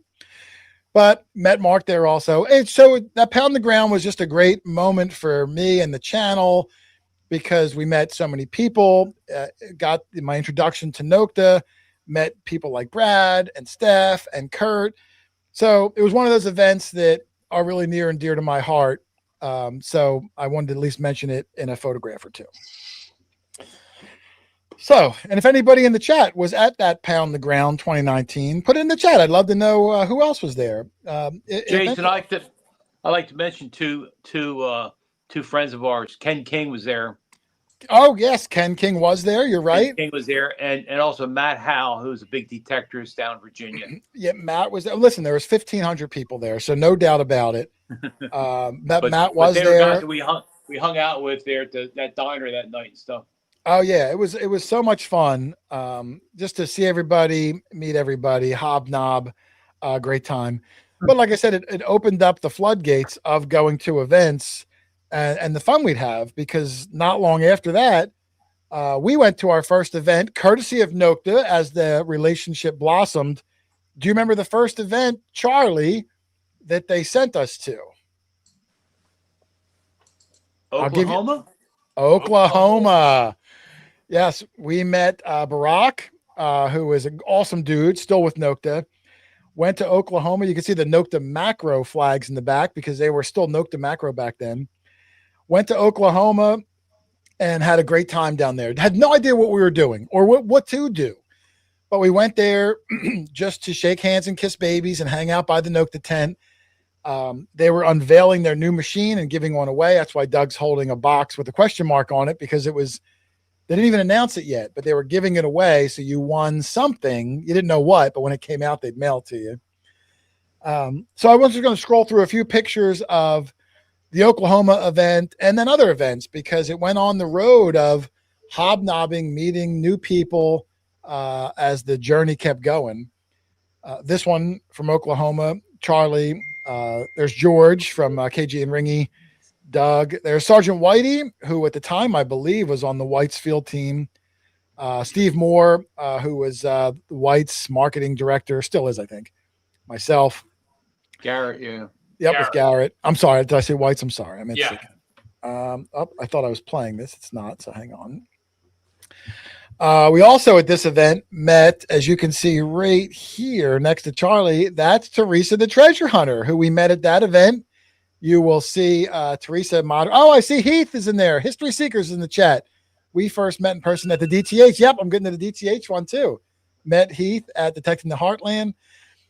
It was just the road is once you get out and you meet other people from around the country that metal detect. Maybe you see some videos. Maybe you just see them post on Facebook. But now you get to go see them, shake their hand, take a picture. And it's the relationships like that that are so valuable, to me and everyone else out there. Jason, Barack was really shy, wasn't he? Well, but after that week, after the week with him, he was no longer shy. We become like monsters. We really. He's from Turkey. He's from Turkey. He used to look at us and stare at us, but he soon joined us. Oh yes, he's he's out of his shell now, but that was early on. And it started the event roller. I'm sorry. Go ahead, Rich. I was going to say, guess what time it is? Oh, is it time? Okay, so let's pause the events for a second. Let me remove this, and I'll come right back. Remind me where we were on that picture. We're going to do another giveaway, and let me see what I'm up to here. Oh, I gotta go. Not they haven't been good so far. I got another unique one. We are going to be giving away, courtesy of Excalibur Shovels, the Sax shovel. We'll do this one first. This is a 14-inch long shovel, which is great if you're one of those people that like to be down on your knees and dig, which I know Rich does. I like to stand up and dig. Rich likes to get down on his knees and dig. So it's almost like a hand shovel on steroids. I don't know what color this is, Doug. What color is this? Casey told me. I don't know if it's red or green. Red. Cranberry red. Cranberry red. It's got a 7-inch blade, 3 inches wide, T-handle. If you've ever used an Excalibur shovel, strong as nails. Ours never a bend, never a ding. And if it did, it's covered with I think a 3-year warranty or something like that. Even if you want to get it repowder coated, you can mail it to Casey. He'll repowder coat it. Also comes with the Excalibur camo hat up in the top right. So we're going to give one away, courtesy of Excalibur Shovels. You can check them out at excaliburshovels.com. There's a link in the show description. So let me remove this, and I will bring up the giveaway tool again. If you didn't enter already, you got about 30 seconds. 5-year warranty he has there. 5-year warranty. Dare I say 5 years? So, and like I said, awesome shovels. We have another one coming up in the show if you want to get a second chance if you don't win this one. So let's bring it up on the stage. This is going to be for the red sax shovel, 14 inches, courtesy of excaliburshovels.com. It's Doug's turn to do. Where's my mouse? Here it is. Doug, would you like to give us the drum roll, please, my friend? Oh, geez, that's another wet fart. You guys are terrible. You guys are terrible. I got spit everywhere. That was a juicy one. Your brand new laptop spit all over. Oh man. Da Moose BBQ. Da Moose. Congratulations. You won yourself the sack shovel. You got 60 seconds. Just say I'm here, or if you put your zip code in the chat, that'll count as I'm here and the zip code. But you were on the clock. I hope you're still here, my friend. You will kick yourself in the morning if you saw that you could have won, but did not stick around. So I'll give it a second, Doug. A super chat there, Jay. Oh, I did. I'm sorry. That was from Dragonfly Dig 658. Just because you're so funny, Jason Crew. Thank you, Dragonfly Crew. I really appreciate that. Tell my wife that, though. She doesn't always think I'm funny. Shout out to my wife, Doug. Yesterday was our 25th wedding anniversary. I did shout out. I know you did. Thank you. Happy 25 years. Is he here? Yep. Yep. I'm looking. I see it, and I see a zip code. Congratulations, the Moose. Let me put that in here. You won the first of the amazing 2 shovels, courtesy of Excalibur Shovels. And I see the zip code in there. Blah, blah, blah. Email me, quarterhoarder@yahoo.com with your full mailing address, please, and phone number. And I will have Casey get that shovel out to you. Congratulations, my friend. Best shovels on the planet, dare I say. All right, let me remove that. And let me bring the other screen back up again. Okay. Oh, I don't, let me go. Where was I? I know where I was. I was here. Okay. So we are now on the road, Doug. We are going to these events, meeting people, which is one of my funnest things.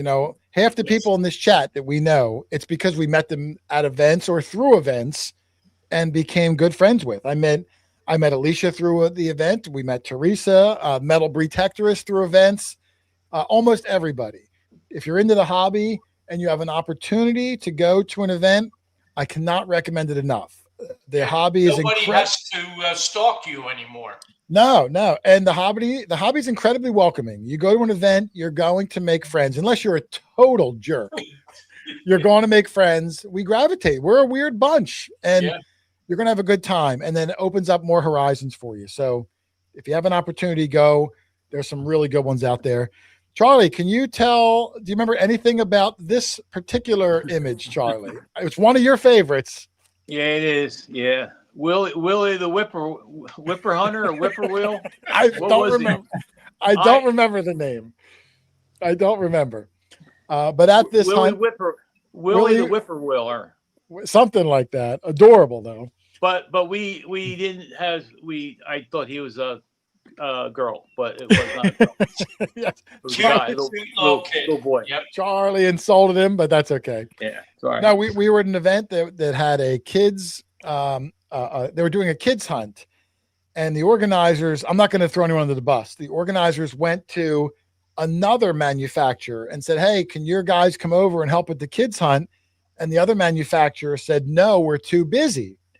So then they came over to the Nokta tent, who is much smaller, Nokta, and asked me, "Hey, can you guys hunt?" So I grabbed me and Doug and Charlie and Paul. There was Barack. I also grabbed a few friends I recognized on the walk over, and the Nokta crew took over, enough of us where every one of us was one-on-one with a kid for the kids hunt. Right. And made it, and it just filled my heart that, listen, that's what I try to spread in this hobby. And, to say, "Oh, we're too busy standing by the tent," still rubs me to this day wrong. But I was proud that we all went over and made every kid there smile. Every kid found cool stuff, including Whippy the Whipper Whopper or whatever the kid's name. Yeah, Whippoorwiller. Yeah, that was his nickname. I don't know. Jason, you were his hero. Seriously, just for being a little kid like that, he was. So happy to meet you. You gave him that autographed banana. Yeah, I gave him a banana. I always carry an extra banana. I think I also, upon first seeing the child, thought it could have possibly been a little girl, but I never say until I get more context clues. Yeah. But no, it turned out Willie the Whipper. It was probably when he said his name was Willie. That's probably the tip off. But that was an awesome memory for us. Yeah. Our first kids event, and I thought it was a great representation. And Delic got a phone call after the event, which is not why I did it, from the organizers saying how we came through and really made it special. And so that warmed my heart too, that, you always hear bad news from people, but it's very rarely people spread good news. And that was nice too. I mean, Nokta paid a lot of money. They sent the whole crew down there. So let me see here. Let me get back over here. I think I have a few more event pictures. Some of the other events that we've gone through over the year. This one, Doug. I mean, remember how good the Kadoha hunt was? Yeah. Always enjoyed that. Yeah, they don't do it anymore. It was in Arkansas near the place where you dig the diamonds. Yep. Great hunt. We went there several times. Again, met different people there. When events are in different parts of the country, you meet different people because most people are fairly local. So you get to meet different people, and we met some great people there. I mean, I don't even remember all of them. I think I saw Johnny Hawthorne in the chat. I know we met Johnny at one of the events. Look at this one, Doug. Look at this guy in the cup. Look at that, the plug master. Jeff, I played your skit already where you tried to play it off. You were at the beach, but little did we all know you were secretly on the toilet. Thank you for the video, my friend. I know you missed it. You have to go back and watch it. But yeah, the Kadoha Indian Village. I don't even remember what event this was. I just put up random events. Some of these are probably newer. It's just to show that was last year or this past spring at Show Me. Yeah, I was just putting up pictures to show the camaraderie of what events are in general. They're not really in any sort of order. And like I said, you go to different events. I mean, a lot of these people are regulars that you'll see at a lot of events. Yeah. Claudia in the front goes to a lot of events. You got American Digger magazine in the bottom right. Butch. I see Butch. I see Heath behind Debbie. I'm actually sitting Teresa. On Heath's lap. Oh, you're right. You're right. My eyes are bad. Oh, the Cashes are over there. Yeah. Who we talked about earlier. Yeah. I see Heath in there. Butch Holcomb. But yeah, my eyes aren't real good. I can't see it. But you go to these events, and those are the relationships that you make with people that are, long. I don't have to tell you how friendship works, Doug.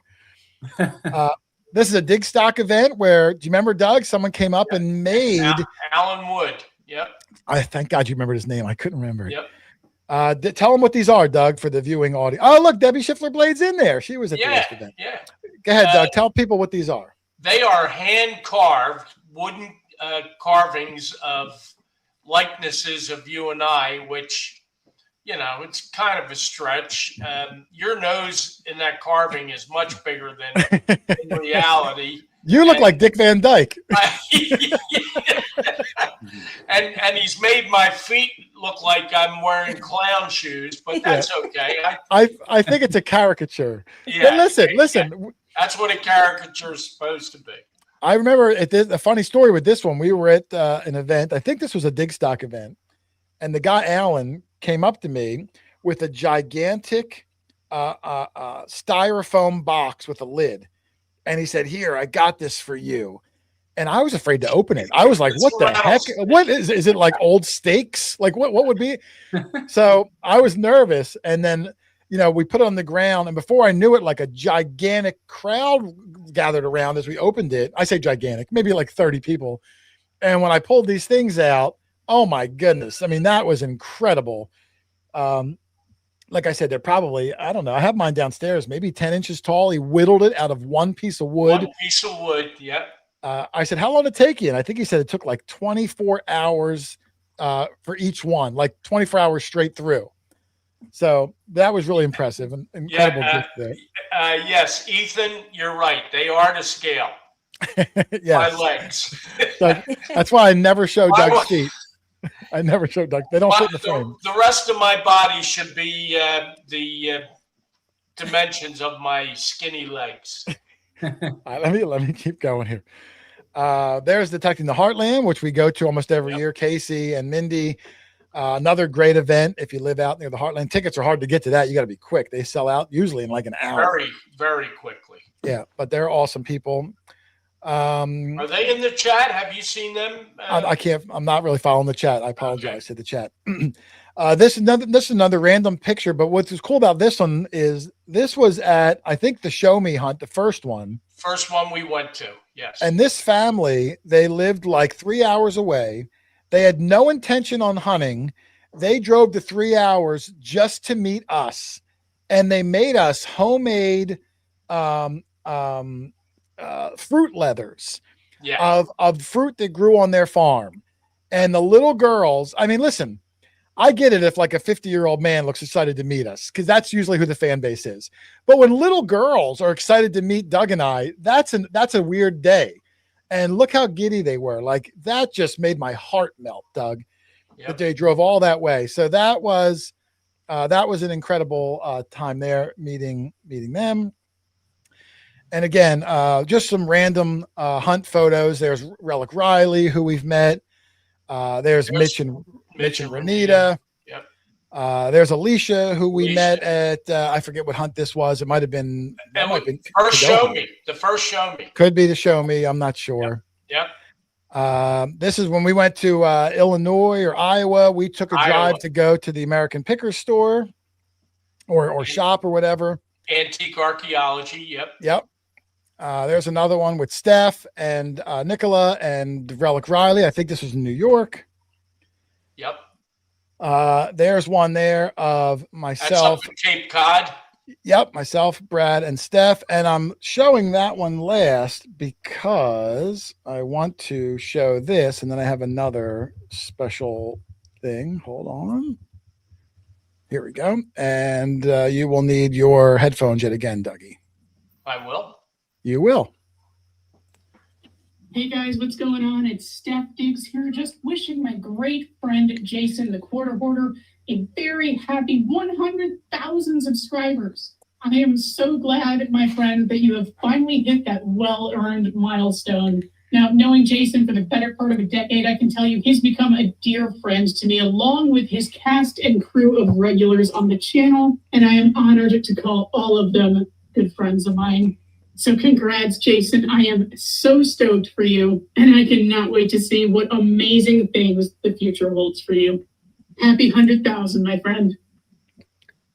Very nice. Come on. Who doesn't love themselves some Steph? Thank you, Steph. And Steph's been in the chat, too. Yeah. I want to thank Steph for going through the effort and making the time. My favorite part of Steph, of course, other than being with her, detecting and having lunch or dinner with her, but in her videos, she says, I hope you're doing well. I know I am. I like that line. Yeah. Never should lose that line. She's good people. I love Steph, and I look forward to seeing her. And I like her new hairdo. Oh, listen, I want to say, Doug, now maybe I'm wrong. Maybe I'm being a little pig-headed. I want to say I was instrumental in that because I've been telling her for like 2 years now, because when Steph and I, when we go to away, we all share an Airbnb. No shenanigans, but we all share an Airbnb. So I see her like fresh out of the shower where her hair's not all done up like it used to be. And I said, Steph, you look so pretty with your hair down like that. But the spiky hair was her look. Yeah. And then eventually a few months ago when she debuted the new hairstyle, I was the first one to comment how good it looked. And so I don't know if it was me, but I'm sure I probably helped just tell her, Steph, you look so good. And it's got to save her so much time of how, she spent hours doing that. Yes. Yeah. I knew when you graduated from cosmetology school, you were going to start evoking your opinion on everybody's look. Yes. You know how I am, Doug. I take credit for everything, even if it's not me. Absolutely. Oh, talking about taking credit for things that aren't me, Doug, I will take credit for this, that I'm bringing in yet another live guest, Mr. Nokta Mark himself. Making a space like he didn't even know I was bringing him in. He was like picking his nose in the bed. He's like, oh, he doesn't know. You almost got me. I was like, you got me. Mark, thank you for making the time, my friend. I know tomorrow you have a busy day.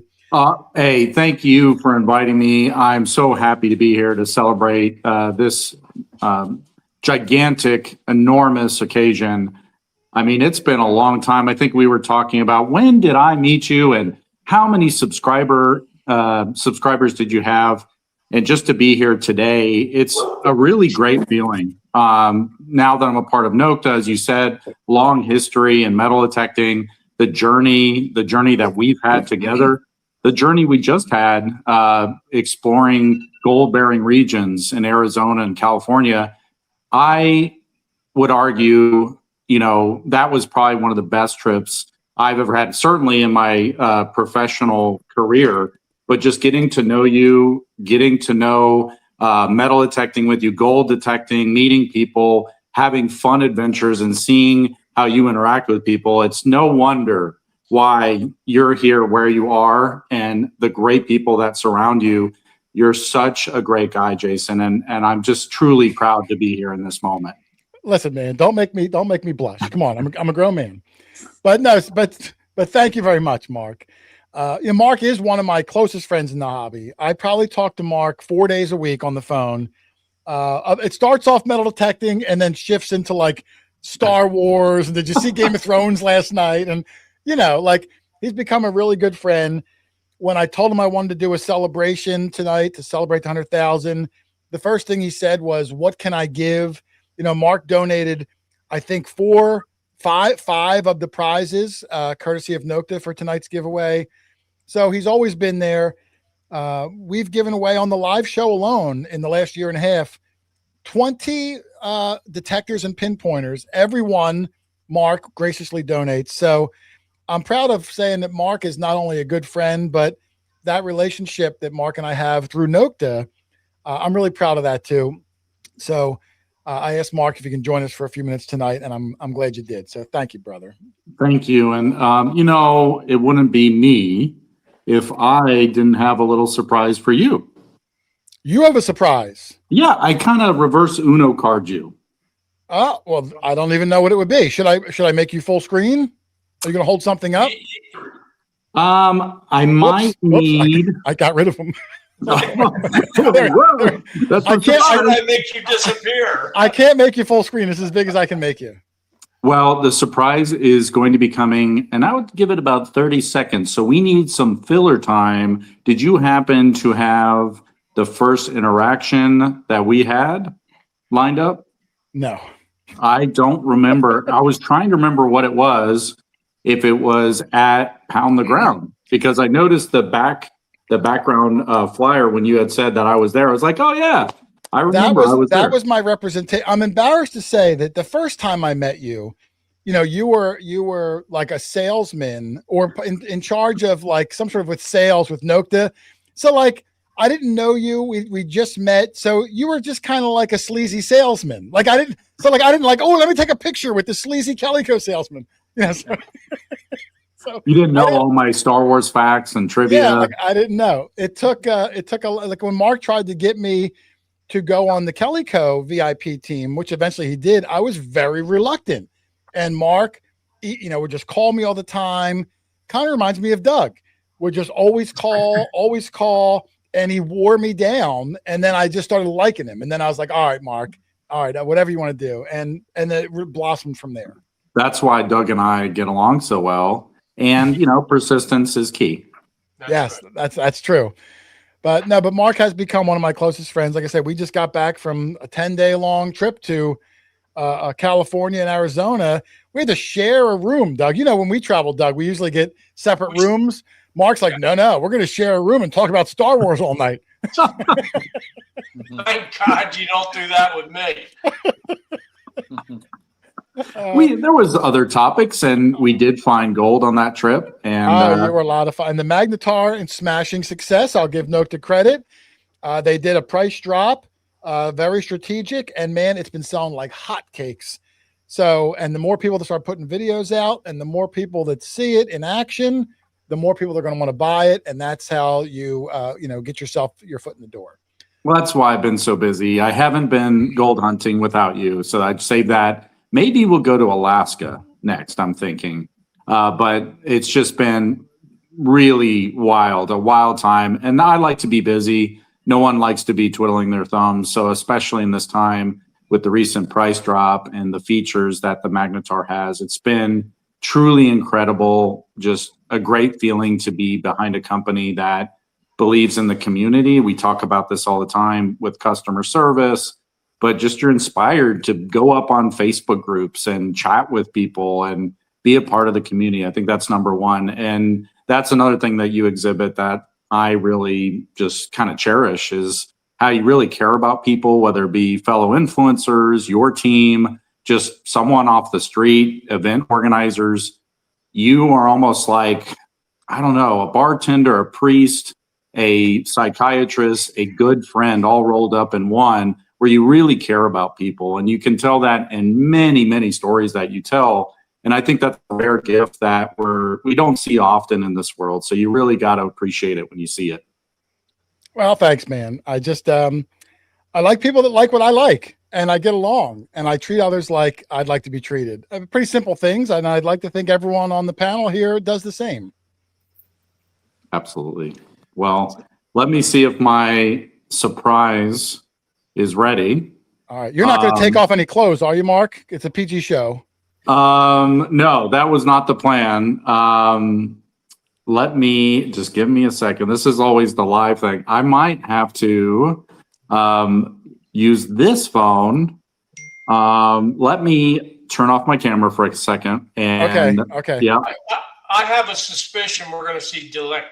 I don't know. I didn't ask Dilek to come on tonight because it's 4 a.m. over there. Yeah, so I would almost feel bad if it is her, because hey, she loves coming on at odd hours of the night. Yeah, but it's 4 a.m. I try to only use her sparingly because it's so. Remember busy. that song by Farron Young? It's 4 a.m. Did that song come out before or after 1940? It was before you were born. Okay. Anybody remember Farron Young? It was 4 a.m. Oh, it's got to be Dilek. I don't know what he's doing over there. Yeah.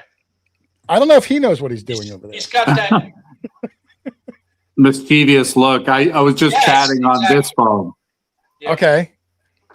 So go ahead. Did you do whatever you're trying to do? The magic is happening now. Okay. It's happening right now. I'm not seeing anything. It is happening right now as we speak. Well, where would I see such a thing? Okay. Well, I'm going to say it now. It's here. And now. You're a terrible magician. I am a terrible magician, but it's going to happen. Now check the back room. Check the background. The back room, the green room. No, there's nothing in the green room. What? There's nothing in the green room. Let me see. Wait. Hold on. Something up. There is something in the green room. There is something in the green room. moving around? Yes, it's moving around. So this is a special surprise. The incredibly lovely and incredibly gracious. I told you. Listen, it's 4 a.m. over there. I wouldn't have asked her. My God, she looks great at 4 a.m. Dilek, thank you. I mean, holy cow. I had asked Dilek last week. I said, Dilek, I'm doing this show. I don't want to ask you to come on. Can you send me a little 30-second video like I had staff and people do? Yeah. I didn't hear back from her, but I know they travel a lot. She's so busy. So I just thought, oh, well. And then for her to show up live on a whim, I'm very, very honored.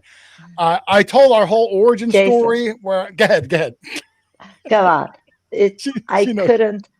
First, I thought of sending you a video.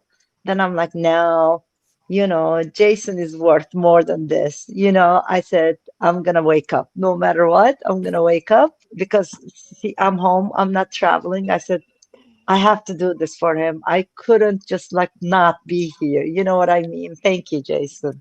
Well, I'm really honored. Thank you. I told the whole story when we first met, and I'm really proud that I've been on Nokta's team for most of the journey. I mean, I don't really think of Nokta really being a splash on the scene until the Simplex came out, because that's when you really turned heads. And, me and the team were part of it before that. So I'm really proud that I've been with them from that beginning to me, back to the old Nokta Macro days, and watched the company and you really become an industry leader now with so many machines and multi-frequency. And now you're in gold. There might be PI machines. There could be other things that I might know and I can't say. You guys have really put yourself in a position where you're taking over the world when it comes to this hobby.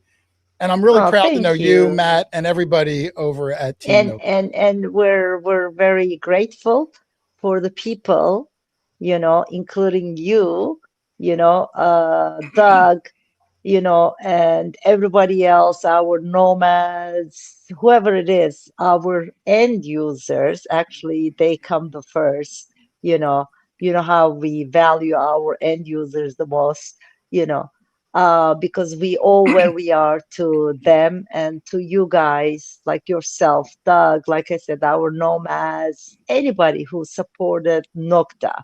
So thank you. We're grateful for that. Well, thank you, Dilek. And half of your nomads, your nomads, they're moderators in the chat. So half of them are here. And he I'm not. you say that. Yeah. Yeah, half of them have never met you. So I wanted to at least introduce you to the names. Hot Mess Fishing's here. Metal Detectors is here. Chris Wicked Digger is here a lot. So listen, Team Nokta runs with me on and off the camera because you only bring in good people. Oh, thank you. Thank you. Well, I cannot follow the chat right now. That's okay. And yeah, so I would like to say I didn't even say hi, of course. Hi, everybody.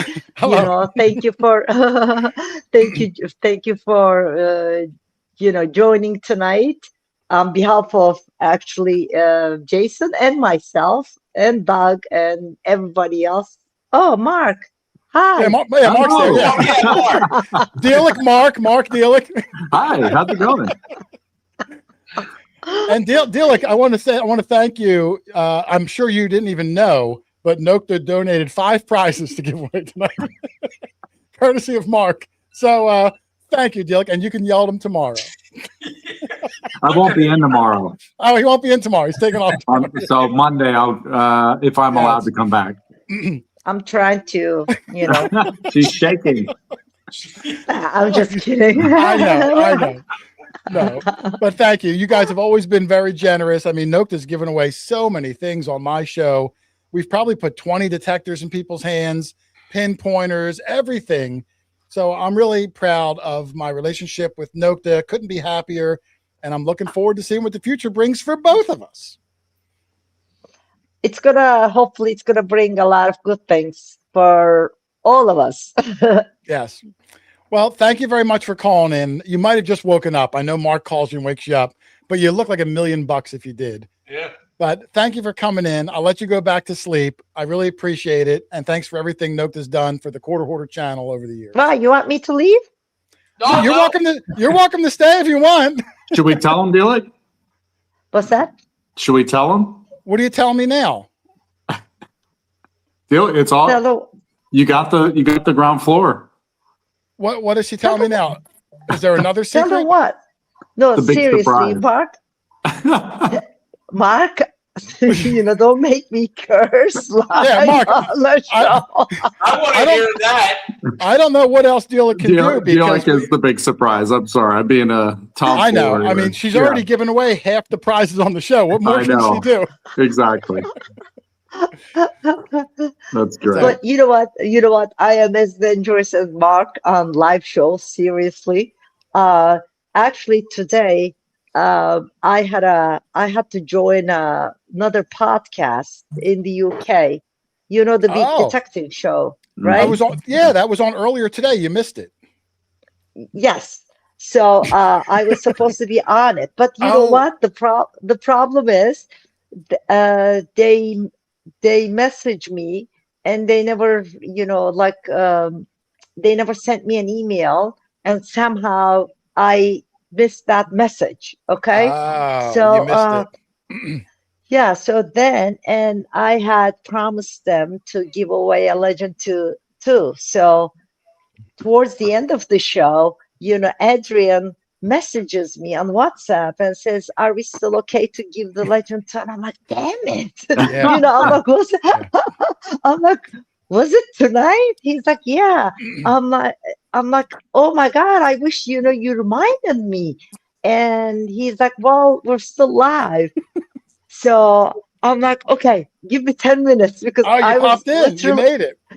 Yeah, but I was laying in bed. I was in my pajamas. I'm like, "Listen, you have to give me 10 minutes, So I went, I changed, and I was on. And as I was talking, first, this is funny, you have to hear this. As I was talking, I was in the living room. And because, it's not too late, like now, all of a sudden, it's so hot here and we didn't have the AC on, okay? My husband walks behind me, like top naked. Oh, and no shirt on. Oh, come on. Wait, you're not going to give me the same courtesy? Where is he? He's sleeping now. Oh my God. Then they started making fun of it. They're like, okay, thank you, Dilek. Now you can go back to sleep or whatever you were doing with your half naked husband. It was fun. And then I'm talking, and they're talking about the acupoint. And all of a sudden, I started talking about like this new acupoint, we're going to come out with. It's not a new acupoint. It's just a lighter version of the acupoint. Oh, what's weird And is I'm like, I didn't know about it, but in the chat, all the show, people were saying, did you see the new acupoint? And I was like, I didn't know about it. It must have just announced it today. I didn't. It wasn't an announcement. I didn't. Okay. We didn't even announce it yet. Because I'm seeing in the chat, and I'm like, what are they talking about? A new acupoint? They must have. What do you call that? They must have watched the show or something, or somebody must have written something somewhere. I have no idea. But as I'm talking on the show, I'm like, I don't know why I'm doing this, but I'm just gonna say it. I swear, it's just like, I'm like, yeah, we're gonna come out with a lighter version of the acupoint, So now I got to know. What do you mean by a lighter? Here's the acupoint. What do you mean by a lighter? Are you allowed to spill the beans here? I mean, there's 600 people watching. It's okay. It's okay. The our distributors are gonna hate me for this because they have no idea yet. Well, they're gonna find out. Yeah. So everybody loves the acupoint. Sure. They love the all the features. The Ferris non-Ferris discrimination, the LCD. They love the battery, the long battery. Everybody is like, we charge it. Like, I get emails. I'm like, hey, are you sure this is okay? I charged this thing. It's been 2 weeks, and I'm still using it. So people love the acupoint, but some people don't want to spend as much, right, for a pinpointer. So we decided to, and the only other option we have, I mean, I'm sure like there are other pinpointers that are selling for less, but we don't have another option for them. So the only other option is the Nocta pointer, which, to be honest with you, I mean, I don't like anymore myself after the acupoint. Well, this is the Nocta pointer, the original one, and it's still a really good pointer. But like you said, it is. Yeah, but when you compare it to the acupoint, obviously there's quite an upgrade there. Yes. So we decided to come out with a lighter version of the acupoint. So we're taking away, this is for people, of course, who do not care about the Bluetooth function, because not everybody uses that. Okay. And we know that. Yes. Not everybody really utilizes the acupoint, or let's say some people are not really swinging our products, but they want to buy the acupoint. Sure. So we're removing the Bluetooth function, and we're removing almost like all the accessories. Okay. And then we're costing it down, and we're going to be offering it at a more affordable price for people, and it's like a lighter version. I got Who you. wants yeah. Now, will the original still stay available? You're going to carry two? Of course. Okay. I'm just making sure, because I like the Bluetooth. I'm a person who likes the Bluetooth.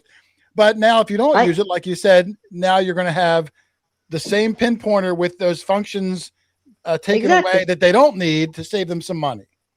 Yes, exactly. I like actually, it. Actually, it's only the Bluetooth as a function that we're taking away. Nothing else. Okay. That's the only function. Oh, yeah. Yes. Oh, so you're really getting almost everything then. Yeah. Well, you had said you had said you were taking away some of the peripherals. I didn't know what you meant by that. Yeah. The let's say the first of all, probably it's not going to come in a box. It's going to come in one of those like accessory. Who cares? Yeah, who cares? Yeah, packages we have. So it's not going to come in a box. We're going to probably remove the belt holster, and we're going to keep the we're going to keep the lanyard probably. Okay. But I think Okay. we're going to be removing the rest of the accessories and the Bluetooth function. And yeah, we're going to have a more affordable. What are you going to It's not call it? going to be. What are you going? Uh, Do you have a to name be for honest it? with you, yeah, I mean, we're thinking of calling it the AcuPoint Lite. Okay. All right. It goes with the Simplex Lite and the other. Yeah, That seems to be okay. I like it. Yeah, and probably it's gonna be a different color so people don't get, Oh, a confused. different color. I wouldn't even notice because I can't see colors. But, well, it's really exciting. And I didn't even know that this happened. I don't even know if an official announcement's been made up until this second. So it's me. Let me tell you, it's B being Mark. Yes. Yeah. Well, listen, I appreciate it. It's funny. Every time I put Delic on the spot in front of hundreds of people, she always caves. So thank you. Thank you for staying in line with that. And listen, I really appreciate you even coming in. What time is it there? Is it 4 a.m? 4:25 right now. Yeah. Every time we've had Delic on the show, Doug, over the years, it's probably been 5 times or so. It's 4 o'clock in the morning over there. Yep. And if Delic ever said, "Hey Jay, can you help Nokta with something at 4 a.m. your time?" I don't know if I'd want to do it. So I really do appreciate her coming on. Yeah, and it welcome. was a really big surprise. Delic, it's time for me to do my next giveaway, which is going to be a Nokta machine. Would you like to participate in the giveaway? Yeah, sure. All you got to do is sit there and give them some good luck. We are going to give away. Okay. How about a drum roll from Delic? Oh, yeah, that's what I'll do. So hold on. Let me bring this up.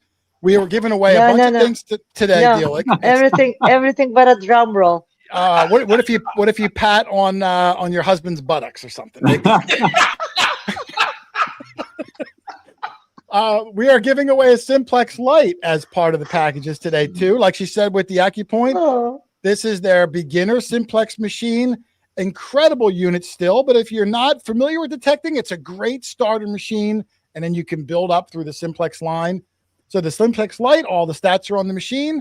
If you didn't enter already, make sure you put the hashtag QH100K. We have 561 people, and we are going to give it away right now. So let me remove this. I have to bring up the other thing. So you got 20 seconds or so while I bring up the other screen. Mark, what else did you give away? Oh, he gave a lot. I can't tell you. What did we do? We did He gave away a new car with Nokta painted on the hood. I'm not sure. Nothing too big, right? Like mostly accessories and the Simplex Lite. Yeah, I think you're giving away 3 metal detectors. Yeah. And 2 pinpointers. Yeah. So he's putting a lot of happy faces on people. So here we go. We're going to give it away. That's all that matters. Simplex Lite. Come on, Delic. It's 4 a.m. You can give me a drum roll whisper. That sounded like a sneeze, like a Smurf sneezing. Good luck, everybody. Simplex Lite, courtesy of Nokta Detectors. Let's see if they're here. So far, we're 3 for 3, 4 for 4. I mean, 2 souls for you. Congratulations. Congrats. You got 60 seconds to let me know you're here. You. Congratulations. Yeah. Nice. Now we got to hope they're here. They got 60 seconds to just put your zip code in the chat, or I'm here, so I know you're here. If not, we're going to draw again. I always say, Delic, they're going to kick themselves in the morning if they saw their name was drawn and they weren't here. So I'm watching the chat intently, along with some of your nomads helping me watch the chat. Again, Metal Detectorist, Alicia, and Teresa the Treasure Hunter. Everyone helped me out tonight. Thank you, guys. Let's see. 2 souls. I'm looking. There it is. There did I see it? And I see a zip code. Congratulations. Congrats. You are a winner, my friend. You are going to find some incredible things with the machine. Let me put your zip code in. I don't know why I'm whispering it. Everyone can see it. Thank you. Email me, quarterhoarder@yahoo.com, your full address and phone number, please, and we will ship it out along with all the prizes, probably Monday or Tuesday. Mark's going away for a long weekend because he gave away half of Delic's inventory and he's going to go hide. I'm going into witness protection. Yeah. He's going to go hide. But Delic, I was telling people, I'm curious if you remember, earlier in the show, I was going over the history of the channel and how we achieved this milestone. You know, the milestone we're celebrating is 100,000 subscribers, Delic, which is a big deal in the metal detecting YouTube web. Yes, it is. Do you remember? I told everyone else out there, so don't look at the chat. Do you remember when or where you and I first met? Let's see if she remembers. You mean in person? Yeah, in person. Where did we meet in person? Was it the event in New York? That's right. Yeah. Big stop. Was it? It was Pound the Ground. Called Pound the Ground. Pound the was Ground. Called. Yes. It was yes, the event where you win a pinpointer. You win a pinpointer. Mark, the light version. The light version. The very first one. I got you, Dealick. I'll hook you up. I don't know what color it's going to be yet, but it'll be a new color. It's the cucumber or the eggplant. We're trying to figure out which one people like. You know what's funny too, Doug, is at the event when I met Dealick, the Pound the Ground, it was a 2-day event. Saturday was really warm. Sunday was freezing cold and super windy. And from Saturday night into Sunday, the wind blew the Nokta tent over, completely destroyed everything. So when Dealick showed up, there was no tent left. So because it was so cold, nobody was really hunting. So Dealick was in her car. I was in her car with her for a little while. And everyone was just kind of in their car waiting for the coldness to stop. Yeah. So that was a pretty memorable time. And I will never forget that event and that time, because I remember it was freezing. Yeah, it was freezing cold. And I was literally sitting the second day. I was literally sitting in the car, and that was the time when we had just shipped the first simplexes. You had just announced the simplex. Yeah. And we had just made the first shipment. And guess what? We had so many problems with those coils with the first shipment to the UK. Yeah. I remember I was sitting in the car and I was making a live trying to explain people, certain things, oh my God. I remember it was the first time I met her. It was really cold and windy. So she went in her car and she said, just come in the car with me. And so because I was like trying to give her a spiel of how we should work together. And I didn't know what I was doing. She didn't know me. And so I go in the car next to her, but for like a half an hour, I'm just sitting there because she's on her phone because the rest of the world's freaking out about these bad coils. So like she's tunnel focused and I'm just like, what am I doing? What am I getting myself into? Right. Like she doesn't know me. I don't know her. I'm just sitting in this strange woman's car. You were in the front seat, right? I was in the front seat. Yeah, I was in the front seat. But it was too cold to go out and detect. So I was like, well, I guess at least it's dry here. But that's when I first met Dealick. And it was great from there. I retold some of the story earlier. I was really happy. Nokta was the first company that I even tried to get with. I was really happy that you, I'll say, took the bait and agreed. You sent me the Amphibio Multi. Remember the Amphibio Multi, which I used for probably a good year and a half. And you sent me the new Simplex, which I gave to Doug. So they were both in the videos. And loved them. I mean, I used mostly the Amphibio. And then when I saw you a few years later again, I said, man, I love the machine, but it's a little bit noisy because you can't really noise cancel. And you said, well, the next machine's got that taken care of. And she was right because the Legend came out not much longer. I can cancel away from everything. It's lighter. It's just cool to see the progression on how they just get better and better and better and answer the needs that people need, which I'm always just grateful for, that you're constantly evolving everything. Oh, thank you. Thanks a lot, Jason. Hey, by the way, I don't want to be taking over the whole show. You have other guests. I'm not including Mark, but Mark does. Yeah. So I just want to say thank you again. Not that I'm asleep or I want to go to bed, but I want you guys to continue with the show with your guests. And but hey, I'm on, right? Yeah, but everyone's looking at you. Yeah. when I'm on, you know, I cannot stop myself. Uh-oh. Dealic, you're already giving 5 things away tonight, Dealic. You're already giving 5 things away. So watch your tongue. I know. Watch your tongue. Because if you say it, I'm going to do it. If you say it, I'm going to do it. I'm giving you an out. I'm giving you an out. It's not that. For the first time, Mark went very, 5 things, but some of it are pinpointers, right? I'm sure. Yes, 2 and pinpointers. Mark went very cheap this time. Well, Mark is Mark is a frugal and responsible employee. Yes. So he rides the line between pleasing you and pleasing me, and he does a great job. I know, because a few times he pleased other people's. I wasn't very pleased with. Yeah, I remember those times because he'd call me and tell me.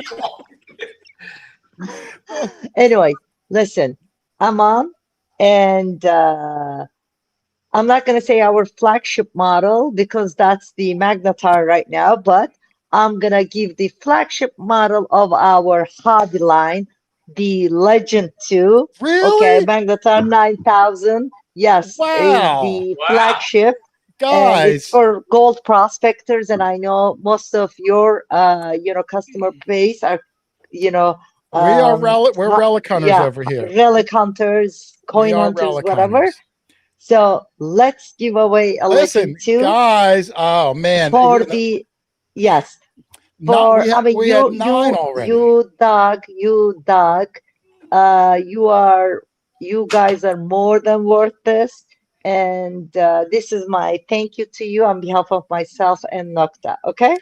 And Dealic, why don't we up the ante and throw in, per Jason's choice, a 9-inch or 15-inch, the LD22 or LD38 coil that just came out that Jason just got. Why don't we throw that in?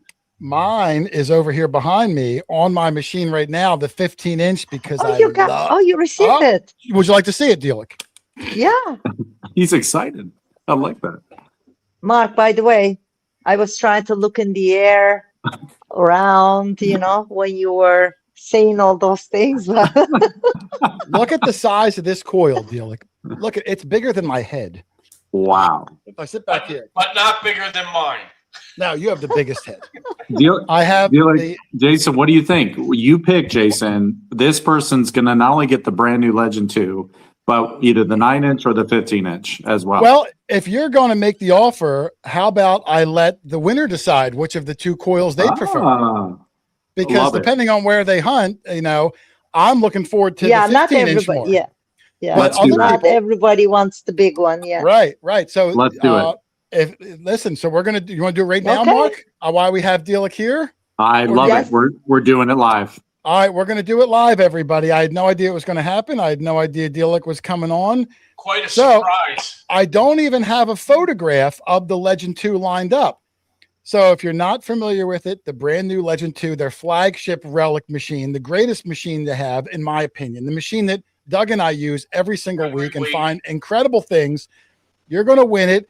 In the US, it's a $1,000 metal detector plus an extra third coil, because it comes with 2, an extra third coil of your choice, either the new 9-inch round or the new 15x12. If you go to my Facebook, Hoarder, you'll see a picture of both of them that I put up like 2 days ago.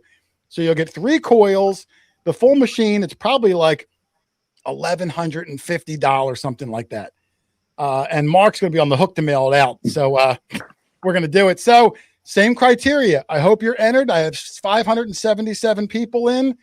And Mark, I will go to you. It'll be your turn. I need your best drum roll. Good luck, everybody. Surprise 10th. And dare I say, biggest prize of the whole night. That sounds like Jabba the Hutt. What? That was Salacious B. Crumb. Good luck, everybody. And thank you to Nokta once again. They always come through in a big surprise. Wow. Kitty Lobo. 9460. Congratulations. Kitty, this is the greatest moment of your life. I need you to just let me know you're here, because it will be the worst moment of your life if you're not here. Yes. I am scouring the chat now. Come on. Kitty Lobo. You can do it, Kitty. I've seen that name many times over the years, so I really hope Kitty Lobo is here. This is a fan. I've seen the name a lot, but listen, Okay. Rules are rules. I only got 2 rules to these. Oh, there she is. There it is. I see this. Congratulations. Congratulations. I got to even add, I don't even have it queued up. So let me put Nokta Legend 2 Extra Coil. Kitty, congratulations. Email me, quarterhoarder@yahoo.com, your name, address, phone number, as well as your 3rd coil of choice, the 9-inch round or the 15 by 12.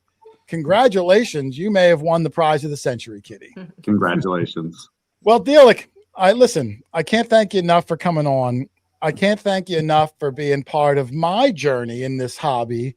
And thank you for all the gifts you give away, all the things you do for my channel, for everything you do for Mark, who is a super close friend of mine.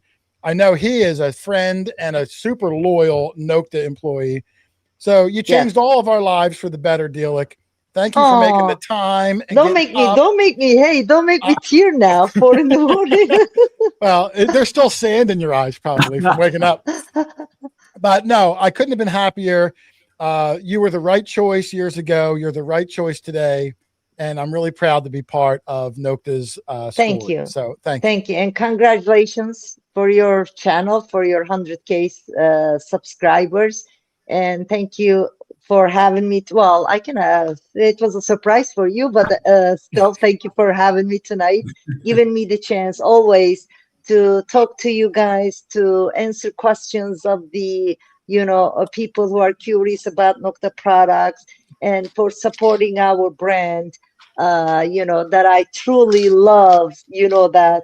And I cannot thank you enough, and I cannot thank the end users enough for supporting Nokta. Nokta detectors love you. Okay. I apologize from all the guests for, just popping and taking over the oh, no, like you this. made it even more Do that special. every week. Yeah, you made it even more special. Thank you. Thank And have a good night, guys. And love you. Thank you, Dealik. Go get some sleep. Thank you very much for everything. Bye. Bye. Man, what a surprise that was, Dougie. How about that? It went from I was going to call Mark tomorrow crying that Dealik didn't make me the video, but it worked out for everyone for the better with an extra $1,000, $1,200, whatever it is with the coil machine for Kitty Lobo, who is still in the chat. And there she is right there. I'm guessing it's a she. I apologize if it's not. But Kitty Lobo, you are very welcome. You're from welcome. all of us. And listen, I still have 5 more prizes, and in my chronological order of quarter hoarder, I haven't even gotten the Rich and Lynn yet. Throwing everything off. So listen, there's a lot to get to. So I want to try to keep the show going. Mark, you're welcome to hang out if you want. I do know you got to get up early in the morning tomorrow. I have to get ready, and I just want to say what an honor to be here. I love my quarter hoarders, as that reporter once said. She messed up the one time. I know. That up. I need to stop saying it, but it was so cute. But no, you're a dear friend. Thank you. It's an honor to be here. I'm just so happy to be a part of this experience. I can't wait to go for 1 million, which will be right around the corner. So thank you all. This is amazing to be here. Well, thanks, Mark. Thanks for the surprise with Dealik. Thanks for everything you do for me and the channel. And I'm sure I'll be talking to you in probably about 12 hours. Have a good one, guys. Good night, man. Have a good one. Bye. Later. Take care. Bye. Oh, Doug. Holy cow. Doug, the show is probably at the 50% mark. Was not expecting that. Let me type this into my list of giveaways, the Nokta Legend 2 with extra coil. I did see Kitty put the zip code in. I didn't write it down, but that's okay. I'll go back later if one of the moderators didn't get it. I'm sure But one of the moderators. congratulations yet again. And, before I move on with the show, I do have to say, look, feel like was on for a while, and I don't want to hold everything up. So we're going to do another giveaway right now so we stay on track. Yeah. So we are going to give away. Let me bring it up. Make sure I didn't already give it away. All right, here it is. Let me close this. So don't go away. Listen, I know it's a work day, and I know people got to get up in the morning, but you live once. And Hey, I mean, come on. We'll keep them up all night, and they can just go right from the show to work. We are going to give away right now another detector, courtesy of Note the Detectors. This is going to be the Simplex BT. BT stands for Bluetooth. It does not come with Bluetooth headphones, but it'll work on any Bluetooth headphones or Bluetooth earbuds. You can buy them on Amazon. You can buy, as long as they're low latency, so it doesn't create any lag. Otherwise, it's a full-on Simplex machine. They put the Bluetooth out to save people money for the Simplex Ultra coming with the headphones. Incredible machine, slightly more advanced than the Lite, but still easy for anyone to use. So we're going to give one away right now, the Simplex BT. So hold on, let me bring it up here now. Rich, you got to work tomorrow, right? Yeah. I didn't even get to the Rich and Lynn part of the show yet. So Rich is like, oh man, I gotta go, but he didn't even get to me. Let's bring it up to the stage. Good luck, everybody. The Simplex BT metal detector. And are we back around to Lynn again? I think it's your turn. How listen. about you? All right, I'll do a good one. I'll do a good one. All right, listen, get ready, everybody. It's hard to talk and do the drum roll, but good luck, Simplex BT. Good luck, everybody. Go off. That's how professionals do it, Dougie. Good luck.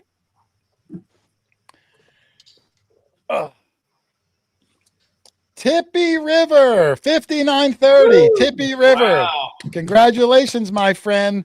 Now let's hope Tippy is here. I'll give you the same 60-second courtesy. And if you're here, you got yourself a Simplex BT, assuming you live in America. If not, you don't have one. At least not for me. At least not tonight. All right, let's see. I'm watching it. Tippy, tippy, tippy. Be on your tippy toes. Come on. I hope you're here. I hope you're here. I'm afraid to bring the other thing back on to move along because I'm seeing Tippy is here, but not from everybody else telling us Tippy's here. Yeah, but I didn't see. Oh, I see it. I see it. Okay. They said, wow, thank you. Okay. No zip code yet, but they are here. Yep. So congratulations, Tippy. Just please put your zip code in the chat. I need that to verify you are who you are to mail it out. But you are a winner. Congratulations, my friend. The Simplex BT metal detector, courtesy of Note the Detectors. And now let me close out of this and I'll bring the show back on. There it is. Is it there? Thank you. Yeah. Whoops. Okay. Let me write that down. Simplex now, BT. anybody want to guess if Tippy is a male or female? Well, let's not do that, Doug. Oh, okay. Let's not do that. There's subjects that I don't like to talk about because we live in a strange world nowadays. Okay. And all are welcome. Oh, I didn't say they weren't. All right. Let me see. Hold on. Let me share the screen again. Okay. I don't even know where we were in the show. I think we were. Oh, I just got done with Steph Diggs. Congratulations, didn't I? Yes, that's where we are. Okay, I got it. Okay. I might have to skip a little section, but that's okay. Hopefully, we're about to introduce the Oppenheimer twins. I'm going to introduce this fella. My God! Look how you look. Now, Doug. Do you remember how the Oppenheimers came to be part of the Quarter Hoarder crew?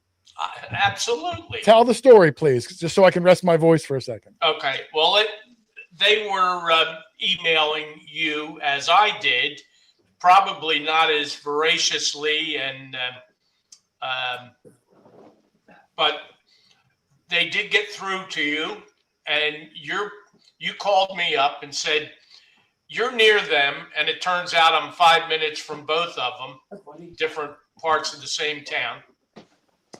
And he says, why don't you go talk to Rich and see what you think, because they have an old property they'd like us to hunt, and, just get a feel for them and what their interests are.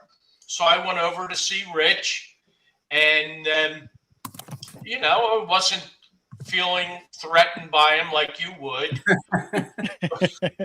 Now listen, when you knocked up, although he does have that look of the fine. Yeah, you left that part. You left that part of the story out, Doug. Is when you got back, you said to me something like, I forget exactly. You're like, "Oh, he's a nice guy, but I don't think you're going to like him." And I was like, "Oh, why wouldn't I like him?" And you said, "Well, he has a unique look." And I was like, "Well, what does that mean?" And then you actually said, "I think he has his tongue pierced." And I was like, "Well, what does that have to do with anything?" Well, you're so straight and narrow about everything, and skittish about everything. So no, I'm not that bad. I'm not. Yes, you are. You're well. big wuss. This is when I went over to the house after Doug met them and said they're cool, and we lined it up and we went over. This was the first time I saw Rich. Now, does it look like Rich could be homeless here? Yeah. Could. Rich's eyes look like they could burn a hole in your head. But I give everybody a chance. And Rich instantly I knew was a gentle soul, an old soul. Yep. And I have a clip, Doug, that I'm going to play of the first time that we met Rich and kind of Lynn, that I'll talk about in a second. Out today, Doug, this might be one of the most interesting properties that we've ever been to. The house goes back to about 1740. Oh, and by the way, this is Rich, the homeowner's son, who's going to be joining us all day today. The homeowner, Lynn and David, is that your father's name? Yeah. Are antique dealers, third generation. The house, which we got a tour of, is just riddled with colonial, early 18, and what she calls pilgrim antiques. I'm going to try to give you guys a sneak peek of some of them inside. Unbelievable stuff that I've never seen in my life. But there's amazing little pit stops of things all outside and inside. I can't wait to show it all. But otherwise, let's get detecting, see what we can find. Doug and the first big guy. See you soon. Later. I'm coming in, Lynn. Oh, my goodness. Are these all clay pipes? No, they're cinnamon sticks. Not my finest moment. Not my finest moment.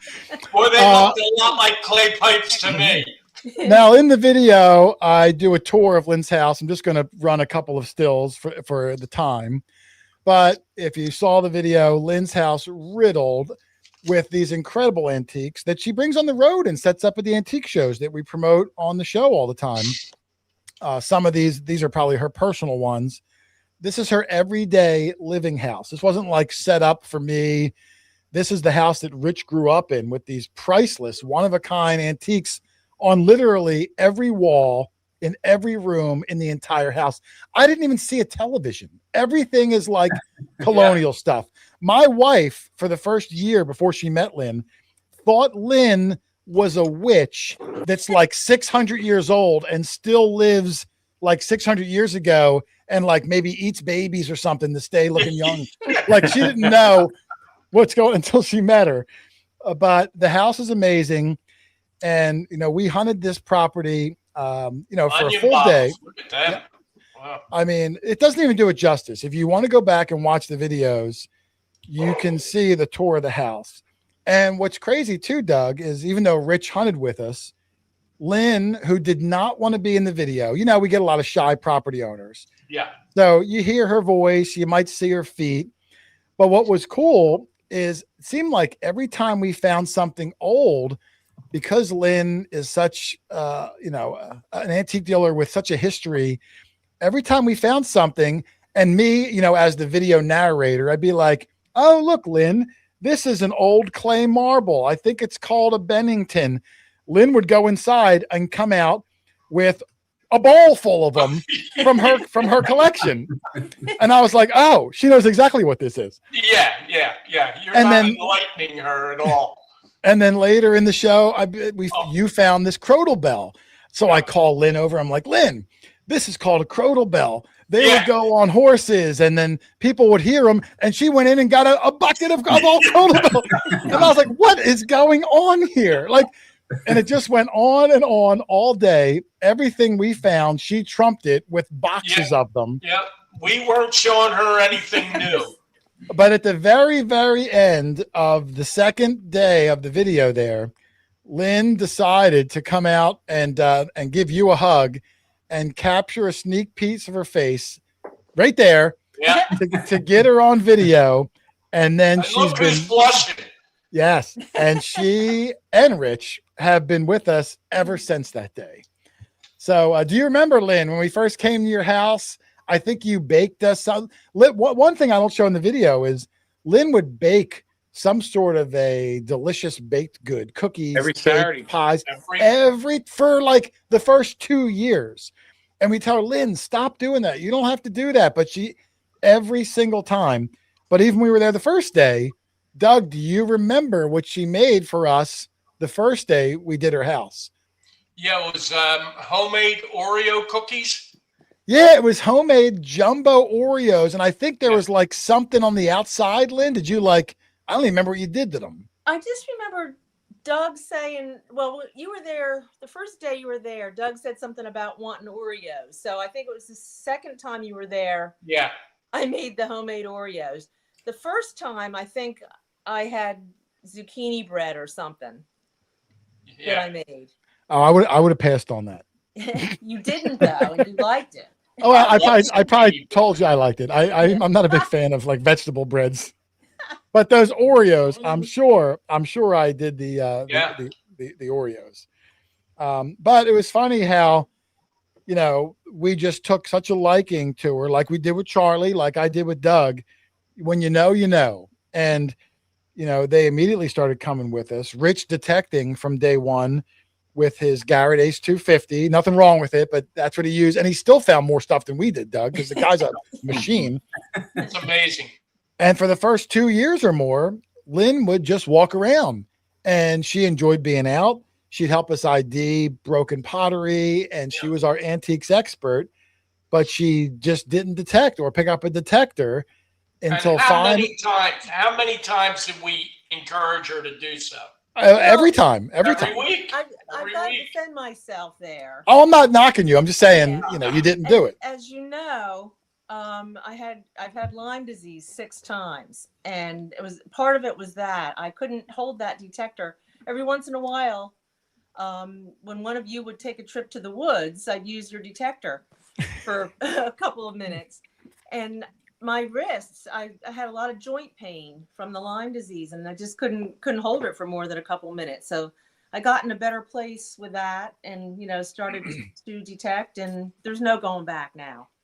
Now, once you find something, and in the interest of time, because it's 10 o'clock, I'm going to try to run through the rest of it. And so Lynn and Rich are going to get a little bit screwed, but Lynn came along. Rich was like money from day one. I mean, Rich will find 10 cool things for every one of the 3 of us combined. Charlie, the guy just has a golden horseshoe up his butt. Even with the Ace, even with like a beginner machine, he did. Some people are just, he's young. He gets up and down faster. He'll dig 10 holes for our one. When we get to a spot, myself, Doug, Charlie will go up and talk to the homeowner for an hour. We unleash Rich. Go dig holes, Rich.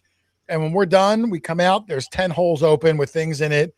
So, but he doesn't need the head start, but it's a formula that works and he does great. We got a super chat we want to mention. Oh, Mark Pinkham. Thank you very much, Mark. Thank you for the super chat, my friend. And then when Lynn finally picked up her detector, got off to a great start. If you remember, she did. Her first coin she ever found was an Indian penny. Then her second coin was a large cent. Her third coin was a trime. Her fourth coin was a seated $50. Right. I remember Before she dug a zinc penny, a clad dime, a weedy. A weedy. Those were her first 4 coins. It's crazy. Now, granted, when you're on incredible properties like that, it gives you quite an advantage. But what an incredible start, to her detecting prowess. She even found that big vampire steak. Remember the big vampire steak? Lynn? Yeah, I thought that was cool. I thought it was cool too. But it's funny, when new detectorists start metal detecting, anybody, almost, I don't care who you are, you dig big things because you don't really, your brain doesn't know how to decipher and dig the small things yet. So you dig the big things that a lot of detectorists. Make a lot of noise. Yeah, you dig big iron, you need big trash can lids. So her first thing was that big vampire steak, but that was a pretty cool big thing. And now she's hooked for life. She's a regular. She plans her weekends around us schlubs.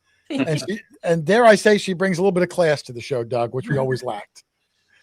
A little bit of class to the show. Oh, yeah. A little bit. Although we have to add a caveat to that. Okay. She is the brain trust behind the fart machine. Well, I was. Hold on. Did you have that cued? I did because that was a fun moment. So I'm going to play it out of order, and then we'll immediately go to another giveaway. Okay. If you never saw it, it's really good. If you did see it, it's worth a replay. I cut it even less, so it's a little shorter. So this was Lynn's idea, and it's self-explanatory. You guys can watch it and enjoy. Turn your microphones up now. Hey, Charlie. Wait a minute. Okay, we didn't find a GW button. No, we didn't. But we had. Wait a minute. Hold on, my stuff. It's me. Oh, hold on, Charlie. Sounds like you're farting. Oh, Lynn brought this stuff that I ate a piece, and oh my God! Yeah, that's not me. Oh man. It's always good that you bring a clean pair of underwear. Well, the problem is I'm going commando. Oh God! Hey, Judy, I just hold on. I just ate some of. Oh, Doug. I'll have to call you back. Oh, it's too late. See you, Judy.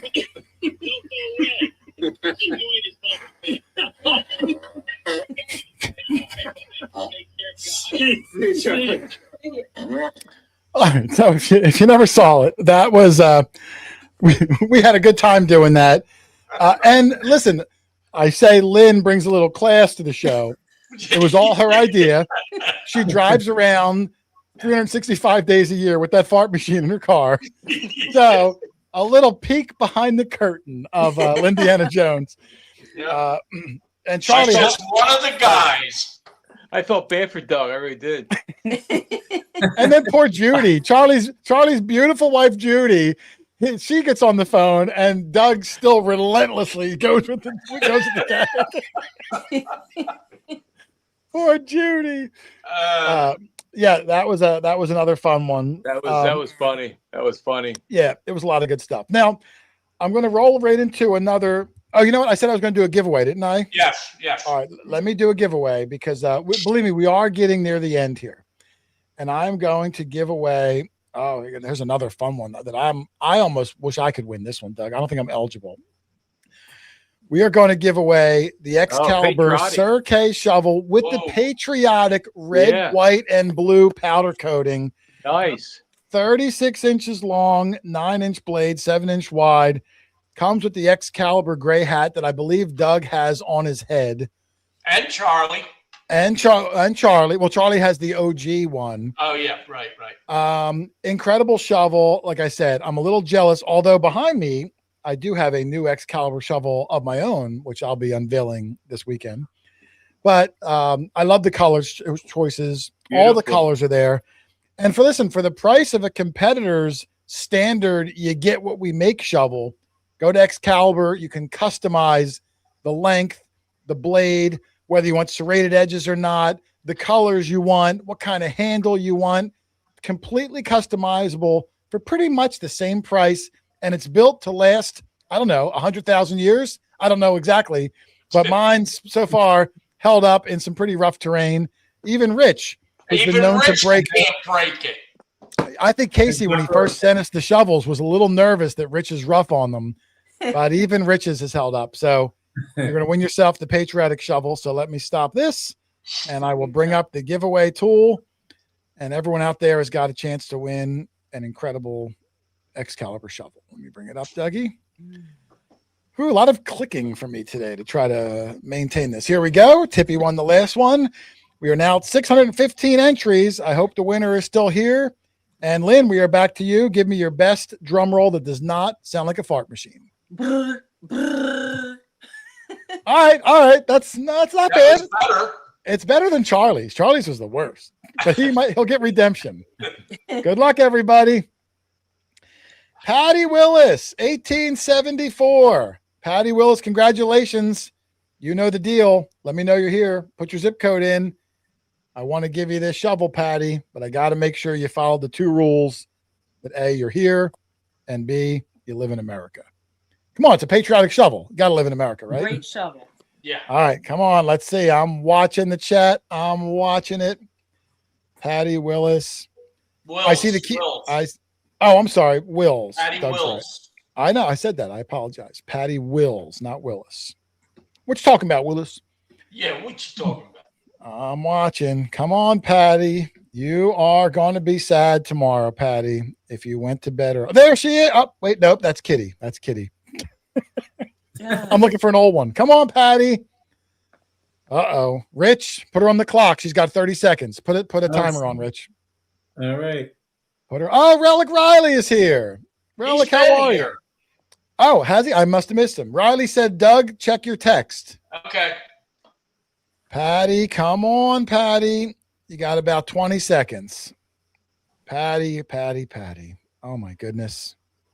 I would not want to wake up at Patty's house tomorrow. She's going to be sad. All right. How much time, Rich? 5 seconds. 5 seconds, Patty. Deal's a deal. No look backs. That does it. All right, that's it, Patty. Sorry. If you type it in now, you missed the window. Rules are rules. I got to be a stickler. We're going to do another one. There. I'm going to give it to her. I'm sorry. Yeah. I do have a 20-second lag. I do see it up there. I'm going to give it to her. I don't want to be a Grinch. I see that she put her zip code in there. Patty, by the skin of your teeth, because I'm a nice guy. What?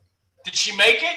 Well, when I said that's it, it came in as I was saying it, but I do have a 20-second lag on the chat, so I'm going to say she's got it. I say you give it to her. I'm giving it to her. I'm giving it to her. Yes. Okay. Congratulations, Patty. Make sure you email me your full name, address, phone number, quarterhoarder@yahoo.com. Congratulations. And if you didn't win it, go check out excaliburshovels.com. You can pick yourself up one any color you want, including the incredible patriotic red, white, and blue. All right, let me remove this. I've got a special surprise. You do? Yeah. Okay. Courtesy of our friend Relic Riley, who you informed me to check my text. I did. I happened to see it in the chat. Relic Riley would love to give us or give a gift or a prize to a lucky winner of a coin that he found. Really? From Relic, who finds some of the best stuff in the country. Yeah, I hope people watch his reels. They are the best. So let me see what he says in this. I'll send Jason pics on Facebook. Let me see. Let me see.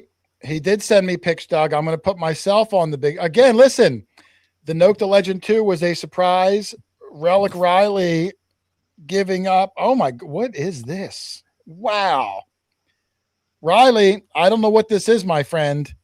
Riley, if you're near a computer, I'll send you a link and you can pop on and join us. Is that something you're able to do? Because I don't even know what I'm looking at here. Hold on. This is very impromptu. Yes. Let me see. And this just goes to show what kind of nice people are in this hobby. Of course, he's one of the better detectorists. Hold on. Finds some of the neatest Civil War relics out there.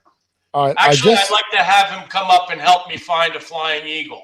I just sent Riley a link to join. I don't know. For all I know, he's naked in bed right now and just can't make it. Let me see. But I do have a picture of the coin. I just don't know what this is. So I need Riley to explain it. It is a Spanish coin. Yeah, let me see. We know that.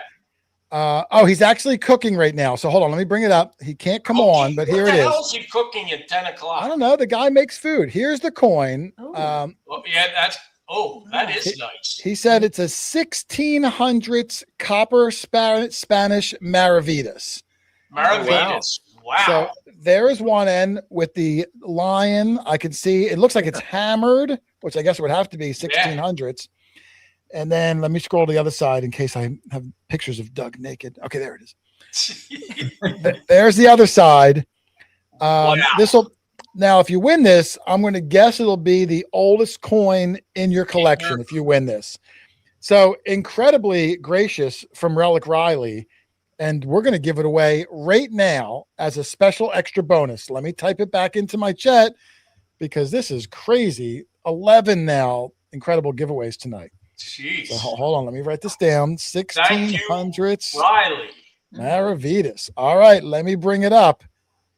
Here we go, everybody. More bonuses. And thank you, Riley, for helping out on the 100,000 subscriber.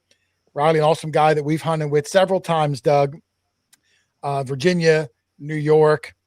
Great guy. And had him on the show. One of the most knowledgeable guys, especially for his young age. For his age, yeah. Make sure you go check him out at Relic Riley. I know.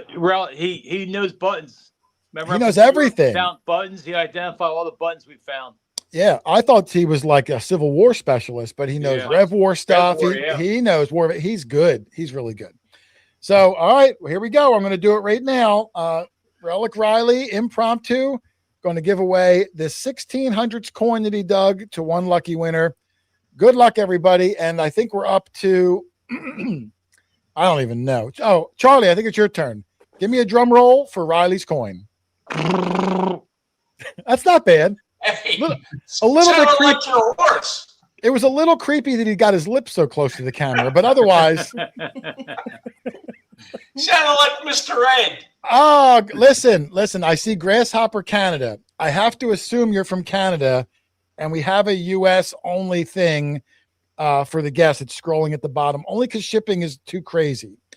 I'll give you 60 seconds to chime in.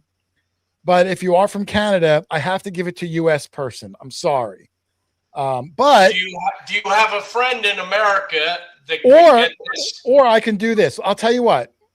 I have an idea. If you're here, tell me you're here. Let's see if they're even here first, Doug. Okay. And then I'll make a decision. Okay. So I will give you 60 seconds. Because I don't want Riley to have to shell out $80. That's not cool. But I have an idea that's on my head. But let's see if Grasshopper Canada is here. And I will give them, Rich, put them on the clock, 45 seconds. All right. I want them to win, but they gotta be here. When it gets to 10 seconds, Rich, give me a countdown, please. You'll have to give up one of your passenger pigeons, Jason. Well, I have an idea that I'll tell you about if they win. If not, I won't even bother telling you about it. Let me know, Rich, when you get to the 10 seconds, please. Come on, Grasshopper Canada. The oldest coin you'll probably ever hold in your whole life. All you got to do is tell me you're here. 10 seconds now. Countdown, please. 10, 9, 8, 7, 6, 5, 4, 3, 2, 1. All right, I put too late in the chat, so anything after my post, it's too late. We're going to do another draw. Rich, go ahead and give me a drum roll.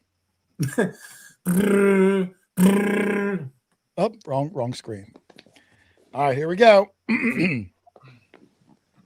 Good luck, everybody, and I hope you're here. Peter Louder, 3505. Peter, let me know you're here, my friend. Don't leave me hanging. Don't leave me hanging. Peter Louder. I know it's late and people are like, holy cow, it's 10:15. I'm going to try to fly through the rest of the show and we'll end with, I think, what? 1, 2, 3 more incredible giveaways. Peter Lowry, come on, brother. I'm hoping that Peter's here. Everyone in the chat is hoping Peter's not here. It's ironic how that works, isn't it, Doug? Yep. Come on, Peter. Come on, my friend. I'm looking. Rich, put him on the clock, please. 30 seconds. All right.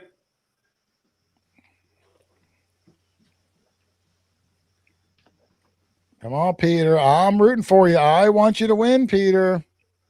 But rules are rules, my friend. Rules are rules. Give me the countdown when it gets to 10. Felix woke up at like 8 o'clock and put on YouTube, and you're still on. Well, I knew it was going to be a late show. It's hard to go through 10 years in an hour and a half, especially with all the prizes and all guests and yes. 10 seconds. All right, Peter, you got 10 seconds, my friend. I'm going to put the times up so you know. That way it's too late. I got it typed out. I'm going to hit enter. Let me know, Rich. That is it. All right. If you comment after that, it's too late. We're drawing again. I'm just going to come on. Let's go. We got a show to run. Last chance. Come on. Be here. Metal Rocks 1. That sounds like a name that's going to be here. What do you think? Yeah. Metal Rocks 1. You may have just won yourself a 1600s hammered coin. I see it. Metal Rocks 1 is here. I see a zip code. Congratulations. Checked all the boxes. There it is. Let me just write that in here.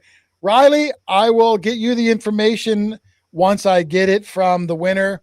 Thank you, my friend. And thanks for being a friend of the channel, an awesome dude, and for generously donating an incredible gift. I have a hard time sometimes parting with cool things like that. Yeah. So thank you for sharing with other people. And you've been a heck of a good friend to the show for many, many years. And a good friend of ours. Yep. Absolutely. All right. Let me minus this and let me bring it back over. I swear we're getting close to the end here. Okay, I have to skip a bunch of parts. I'm going to go right into a little video montage again. So put your headphones on and you'll see why, because one of our crew was known to find some incredible things over and over and over again. And I'm just going to let it stand for itself. Dancing. He's still dancing. He was dancing on the field.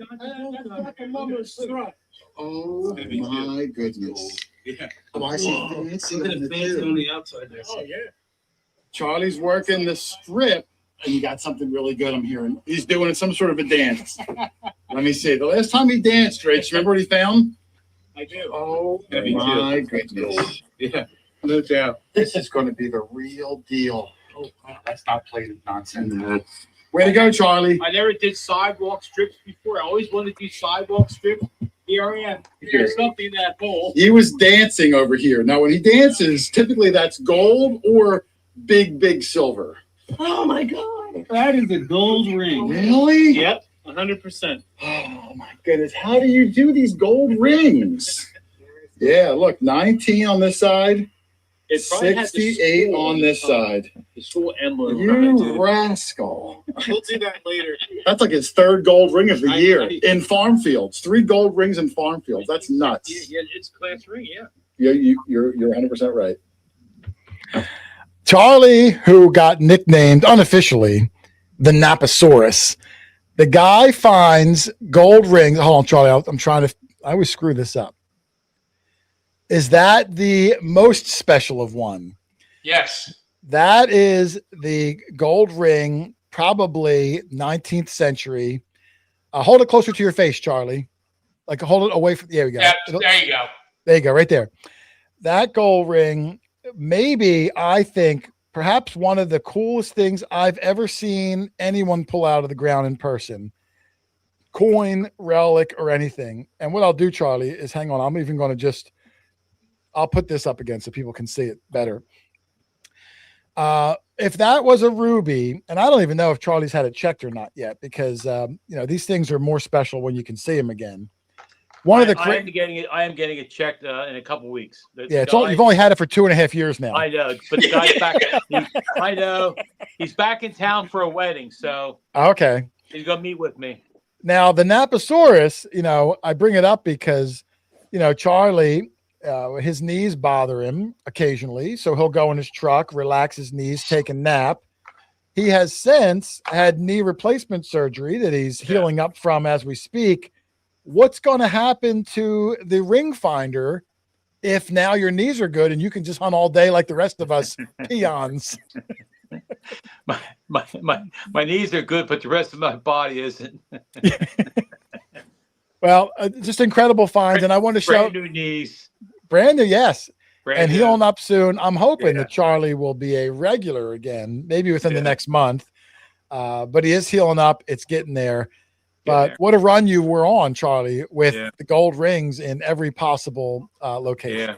And that diamond ring that I found, we thought was a fake one. Here it turned out to be a very valuable, very valuable diamond ring. It was made out of some weird metal. Doug, do you remember the metal that was made out of? Rare metal, more rare Palladium. than platinum. Palladium. Maybe it was palladium. I forget. More rare than platinum. Yeah. Yeah, it was more rare than platinum. Sidewalk strip. I did a sidewalk strip. That's where it was. Yeah, you were excited, and I don't blame you. We don't find a lot of those kind of things. Yeah.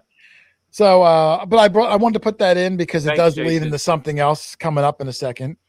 And another milestone of the channel, as goofy as it may be, I have to give at least a little bit of credit to, and I'm going to play this one also. So, turn up your headphones, Ducky. Oh, Beavis and Butthead. What are they doing? What are those things? Those are the things that old people use at the beach. There's usually something wrong with the people who do that. Oh, Doug is fiddling with his schlong. Look.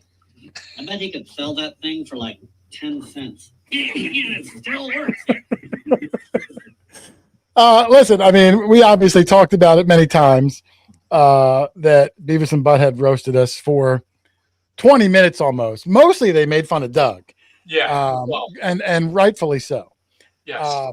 A little bit of me, a teeny bit of Lynn. At least Lynn made the video. Yeah. All we saw were Rich's shoes. Yeah, if you watch it frame by frame and pause it at the exact moment, I think you see a little bit of Rich's knee. I don't know. Listen, I have nothing to do with it. Yeah, my leg is in it. Just his leg. They just picked some random house we were at, and I remember telling them, I said, "Guy, we have some better houses. We found cooler things." And they're like, "No, we want that one." All right.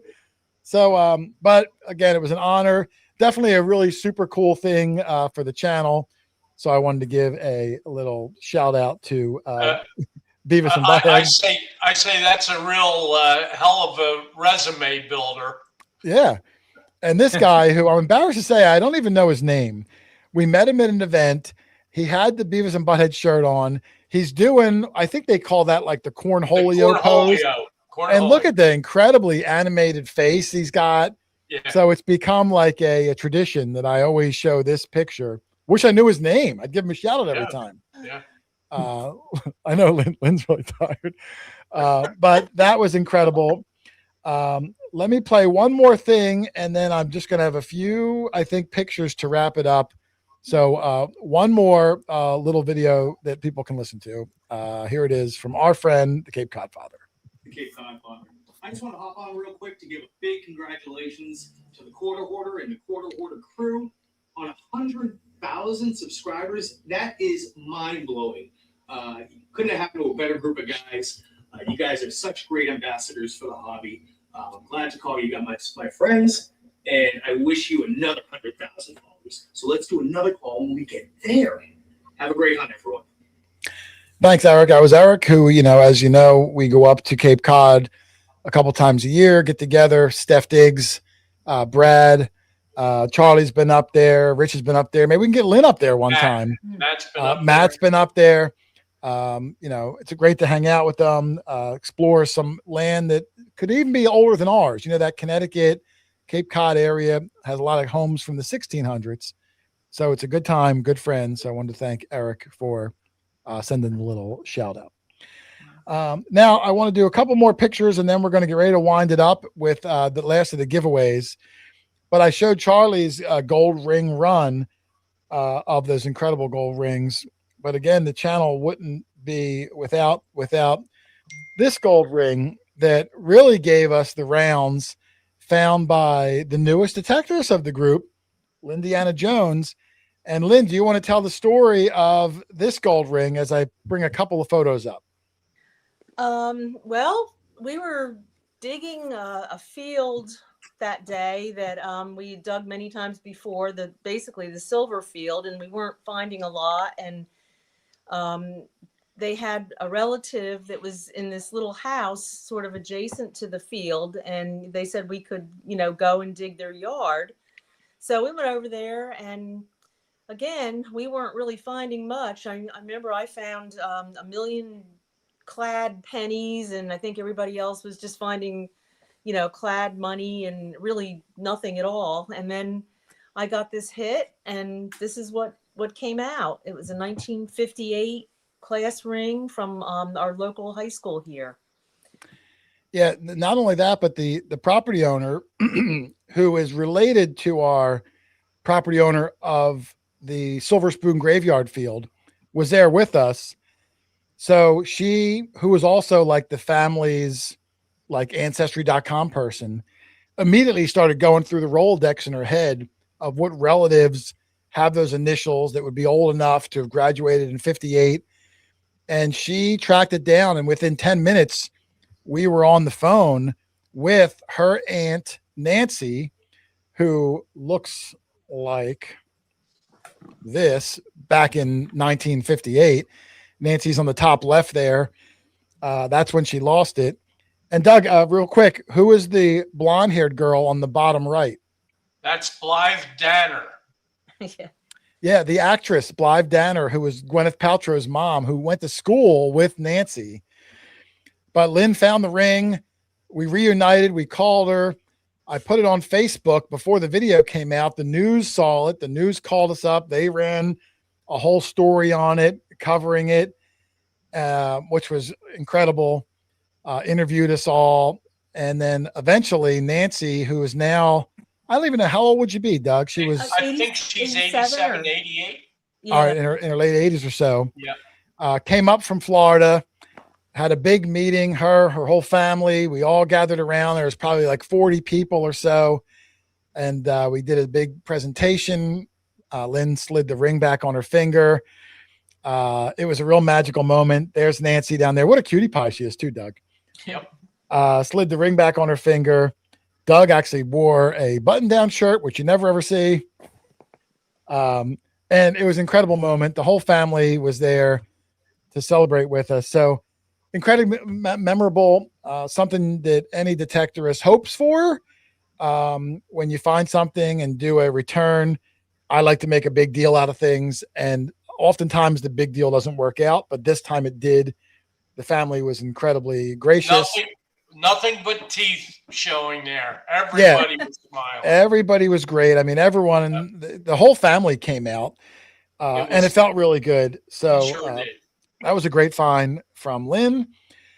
And it leads me to my last story, and it also the story that ties everything in was Dog Tag Doug here. Now, this find happened from Doug a good year and a half ago. Yeah, Doug found this class ring. And the funny story about it is at the time when he found this ring, we cleaned it all up and we reached out to the school. We thought we had the right person, reached out to the family, reached out to the kid, and the guy blew us off and thought we were scammers and didn't want it. So, it was disappointing. We wanted to do another ring return. So we gave it to the property owner to hold on to and said, if he changes his mind, we'll do that.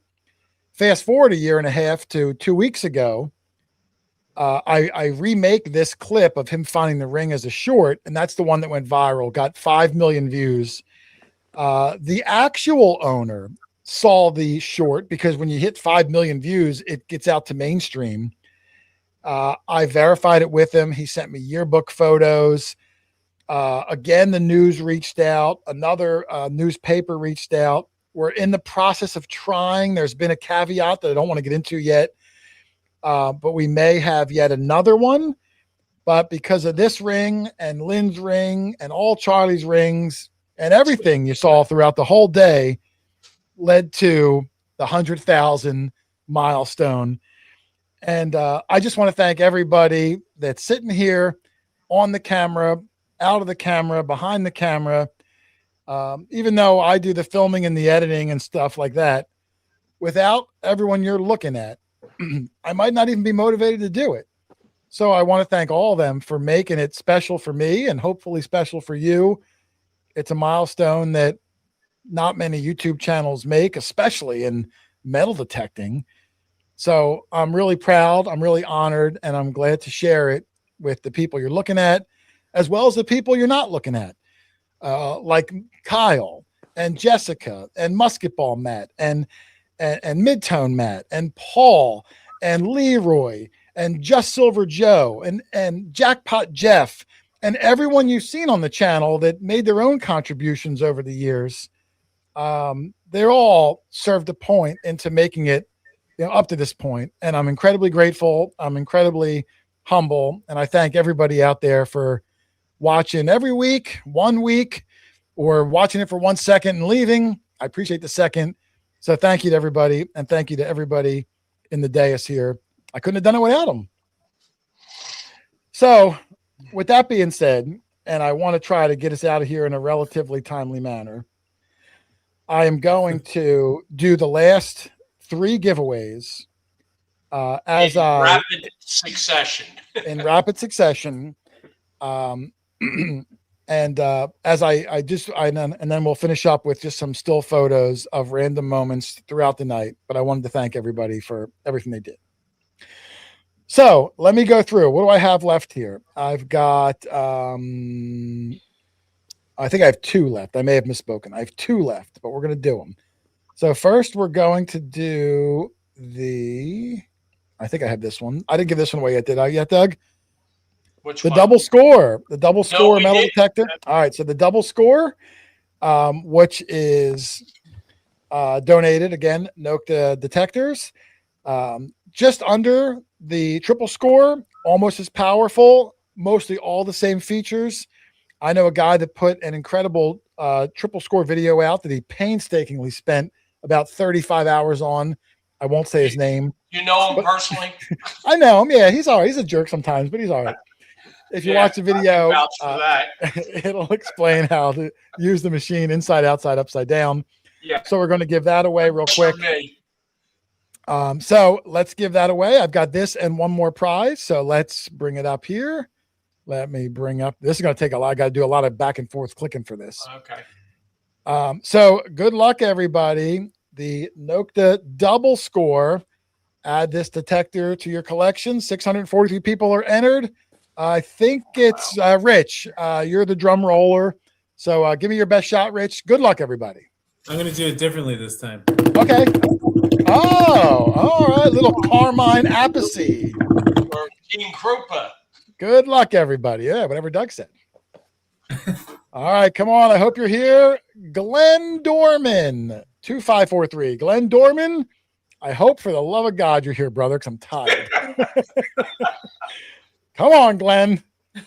Get yourself a machine. Rapid succession. Get yourself a machine. Glenn Dorman, good luck. I'm watching it.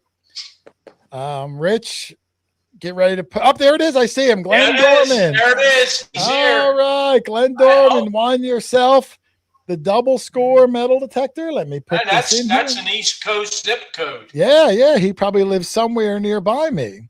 Yep. So hold on. I'm not going to hand deliver it. Don't get me wrong. No.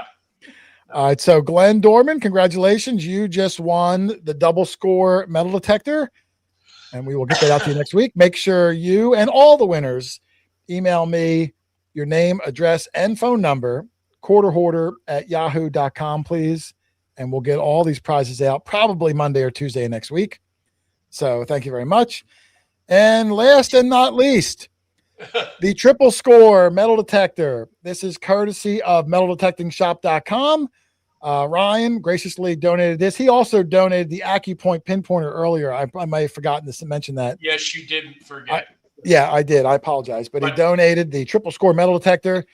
This is the machine that Lynn uses that found that gold ring that we were able to give back to Nancy. That is correct. That found her silver seated $50, her Trime, and all the good things that Lynn finds each and every week.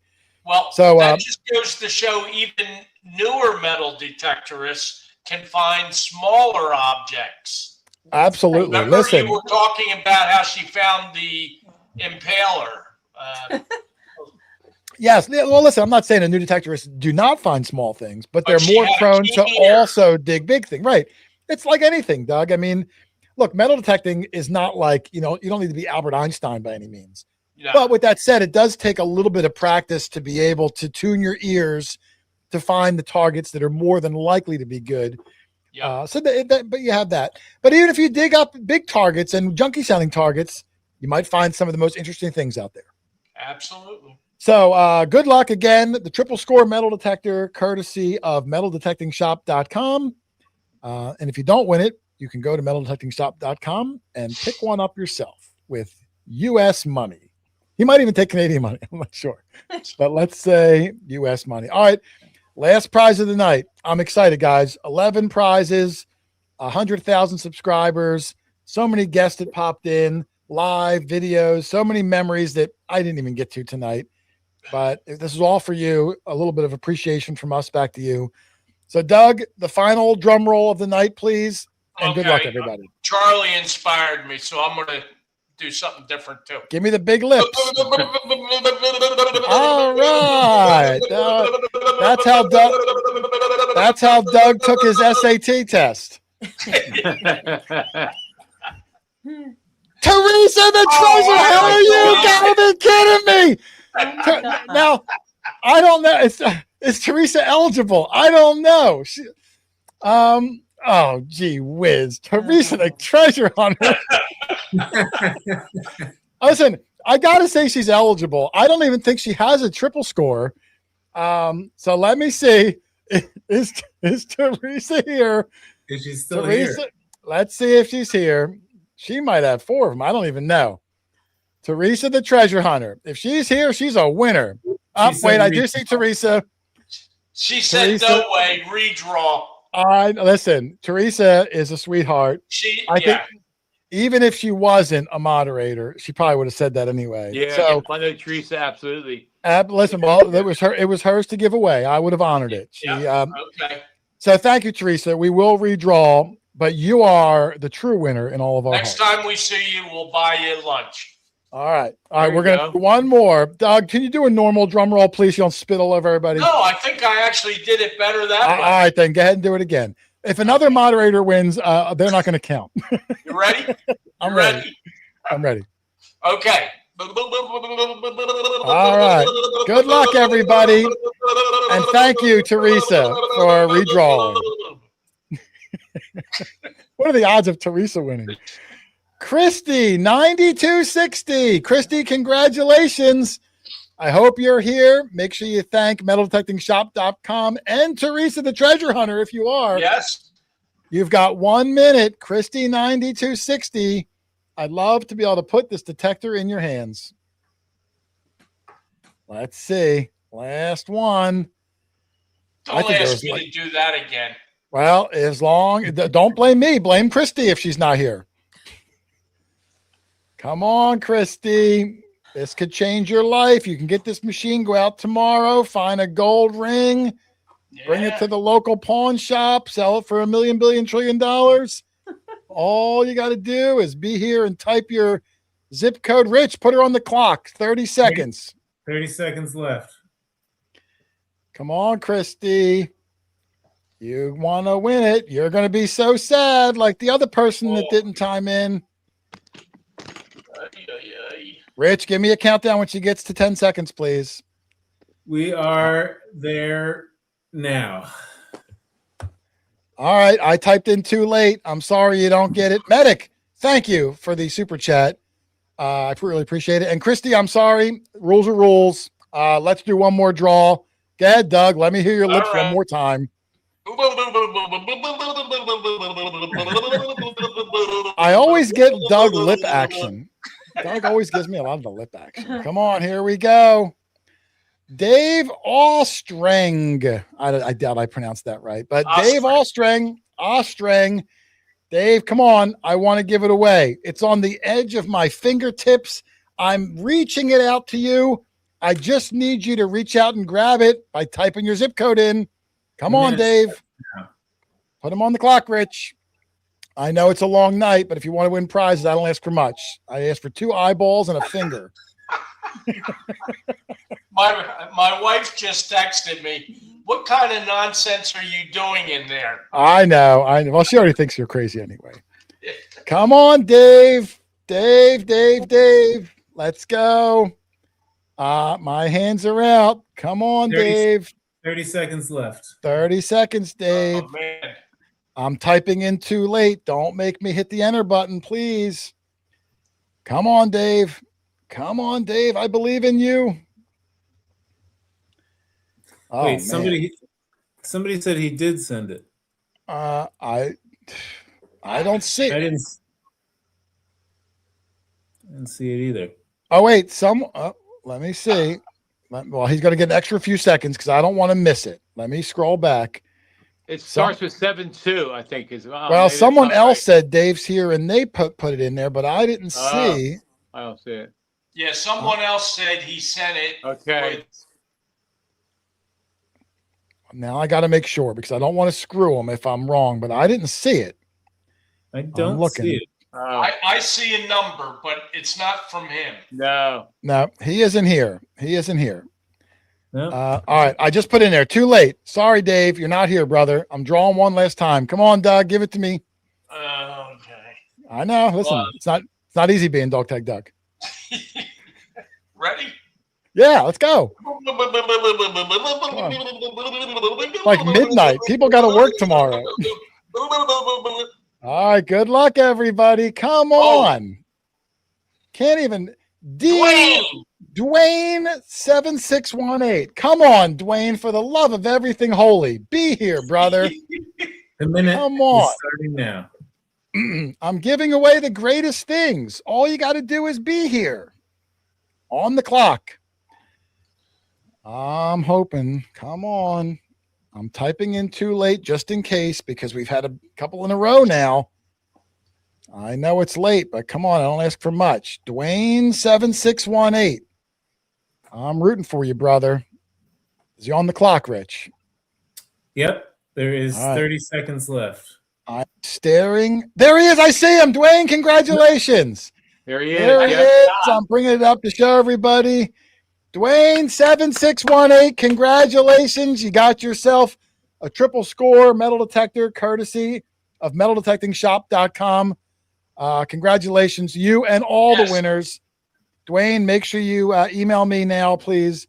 Your name, address, and phone number, quarterhoarder@yahoo.com.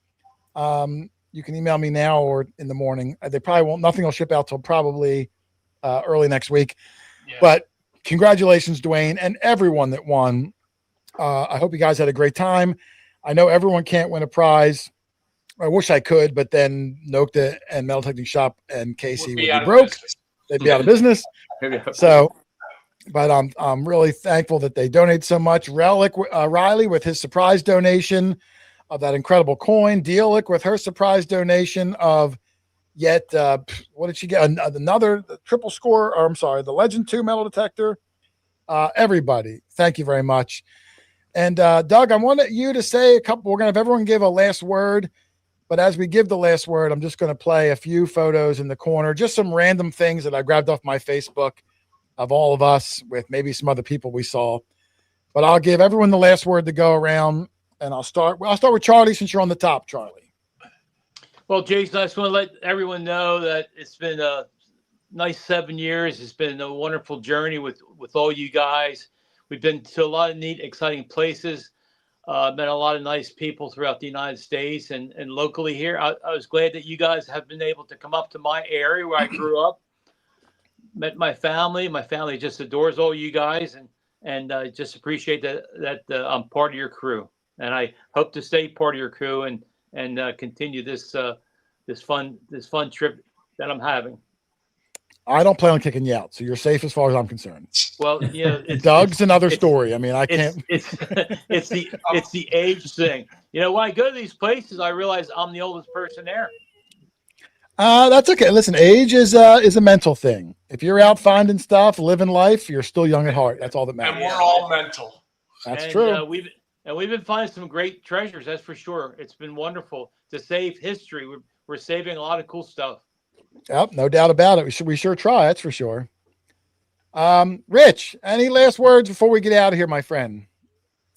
Yeah, well, thanks for everybody who showed up tonight in the chat, first of all, and then thanks to you guys, and Jason in particularly does, you know, a lot of this work behind the scenes that we just don't have much to do with, all the editing and everything. So he really deserves. He really deserves the 100,000, and I'm so happy to know you guys. It's been great. Thank you, Rich. And I had some clips of Rich, but for time I had to cut them out. But you get to see a lot of pictures of Rich. I could do a whole show about Rich's finds every week, but we ran long. Lynn, you're next. Any final words, Lynn, before we get out of here on the 100,000 celebration? It has been just such a fun time since the day that I met all you guys. And I am just so proud and honored to be part of it. I look forward to it every time I can go out. I hate it when I have to miss, although I love doing the antique shows. I'll tell you, it's really makes me wonder what I'm missing when I'm at a show. I appreciate all your work, Jason. Like Rich said, people don't realize how much hard work goes into it behind the scenes and how easy you make it look because you do such a great job. I hope this channel keeps growing, and I think, you know, it will because of, you know, all your great personalities, and, you know, I can't wait for this week, for Sunday. Yep, we're going to keep it going. The road to whatever the next thing is. Doug, I will give you your final word. Well, I guess I'll get the final word because I have people to thank too. Yeah, you always do. I like the last word. Yeah, thanks for I have the power of the mouse. Yeah, you're that guy behind the curtain. Yes. Yeah. No, thanks everyone for coming in. We hope we see you every week that we have a show. Continue to support us like you do. We certainly appreciate it. And I want to thank Jay for succumbing to my stalking 10 years ago. And I think it's been a boost for both of us. And of course, everybody that's joined us along the way, it's made the ride that much more enjoyable. So we just hope that God lets us keep doing this as long as we can. I know Charlie and Lynn and I have had some issues lately physically, but thankfully able to work through them, and we'll stick around as long as we can. So, right. Yep. Hopefully forever, Doug, because I don't want to stop doing this with you guys. Yeah. And I guess I will get the last word because when don't I? But I also want to thank, you know, like I said, everybody that you're looking at, the main players, as I like to call them, Charlie, Rich, Lynn, Doug, not to discount Matt and Jessica and everyone else that we go out with or we've been part of. One day here, one day there. I truly have a good time with everyone out there. So thank you for helping the channel do the little things throughout the years that all helps get to this moment. I want to thank the moderators who are here every single week and do so much. Bree's already sent me lists of all the winners. Thank you. Metal Detectorist, Noke the Nomad, good friend, good sense of humor. Yeah. Always enjoy conversations with her. So thank you for hanging out. Alicia, Hot Mess Fishing, who we've known a year and a half, even more than that. Always fun, always friendly, always bubbly, and a joy to be around. And Thank always you. willing to pitch Always in willing and to lend a help. hand. Thank you for being here every Thursday and helping out along the way. And of course, Teresa, the treasure hunter, who we've known for a long time. You've seen her. We met her way back in Oklahoma.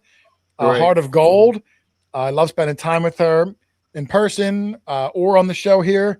Graciously won the prize today, fair and square, and still let someone else win it. Just shows who she is as a person. And I want to thank her and all the moderators that help every single week. We couldn't have done the live show without them. I want to thank the people that showed up today with videos, whether it was recorded, like Eric and Steph and Plugmaster Ford and Kurt from the Hoover Boys. Everybody's busy. Everybody's got family. Everybody got jobs. I appreciate you guys putting some time aside and making that for me. Relic Riley for his surprise giveaway. And of course, Noke to Mark, Dealick,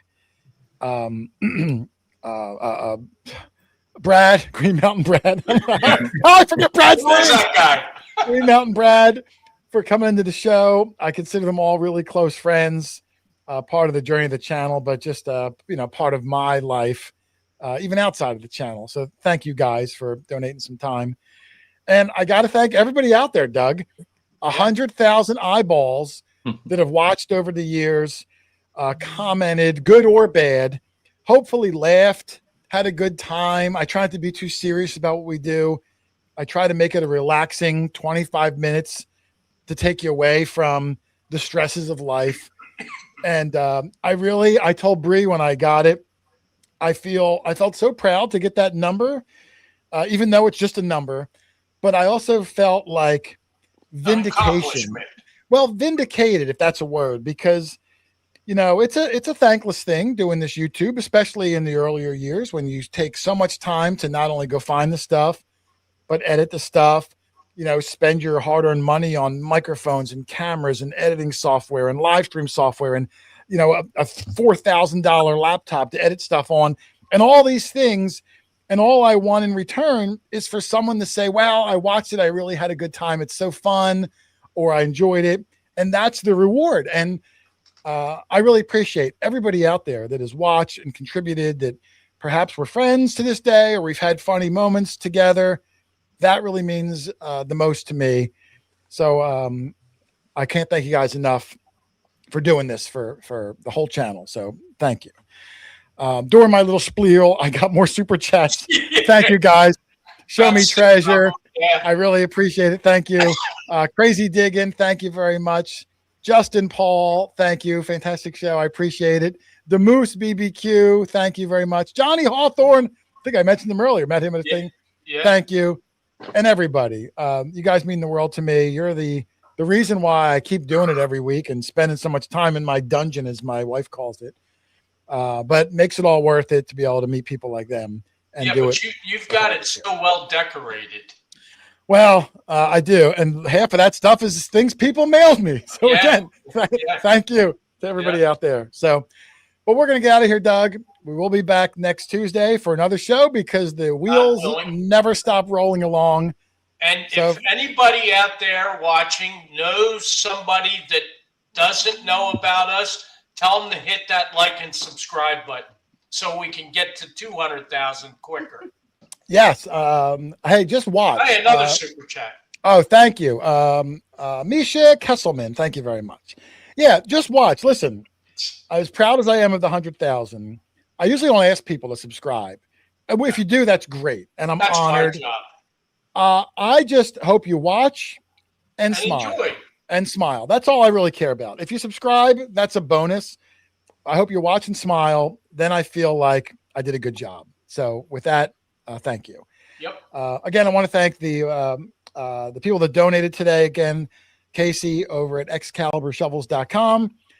He really does make the best shovels, no baloney, because he donated stuff. Yeah. Go check them out. Thank you for your prizes. Ryan, metaldetectingshop.com. All your detecting needs. I say it every week. Go check him out. He's got everything you need, plus some. And then, of course, Noctamark and Dealic. Couldn't have done it without them, their support, their friendship, their partnerships throughout the years. I really appreciate it. Of course, Charlie, Rich, Lynn, Doug. Can't thank them enough. I'll be thanking people till tomorrow morning, so I'm going to get out of here. SCJ Bash 54. Thank you again for the super chat. But for now, I'm going to get out of here. So from all of us to all of you, thank you for 100,000. Happy hunting. We'll see you on the next one. Later. See ya. Good night. Night.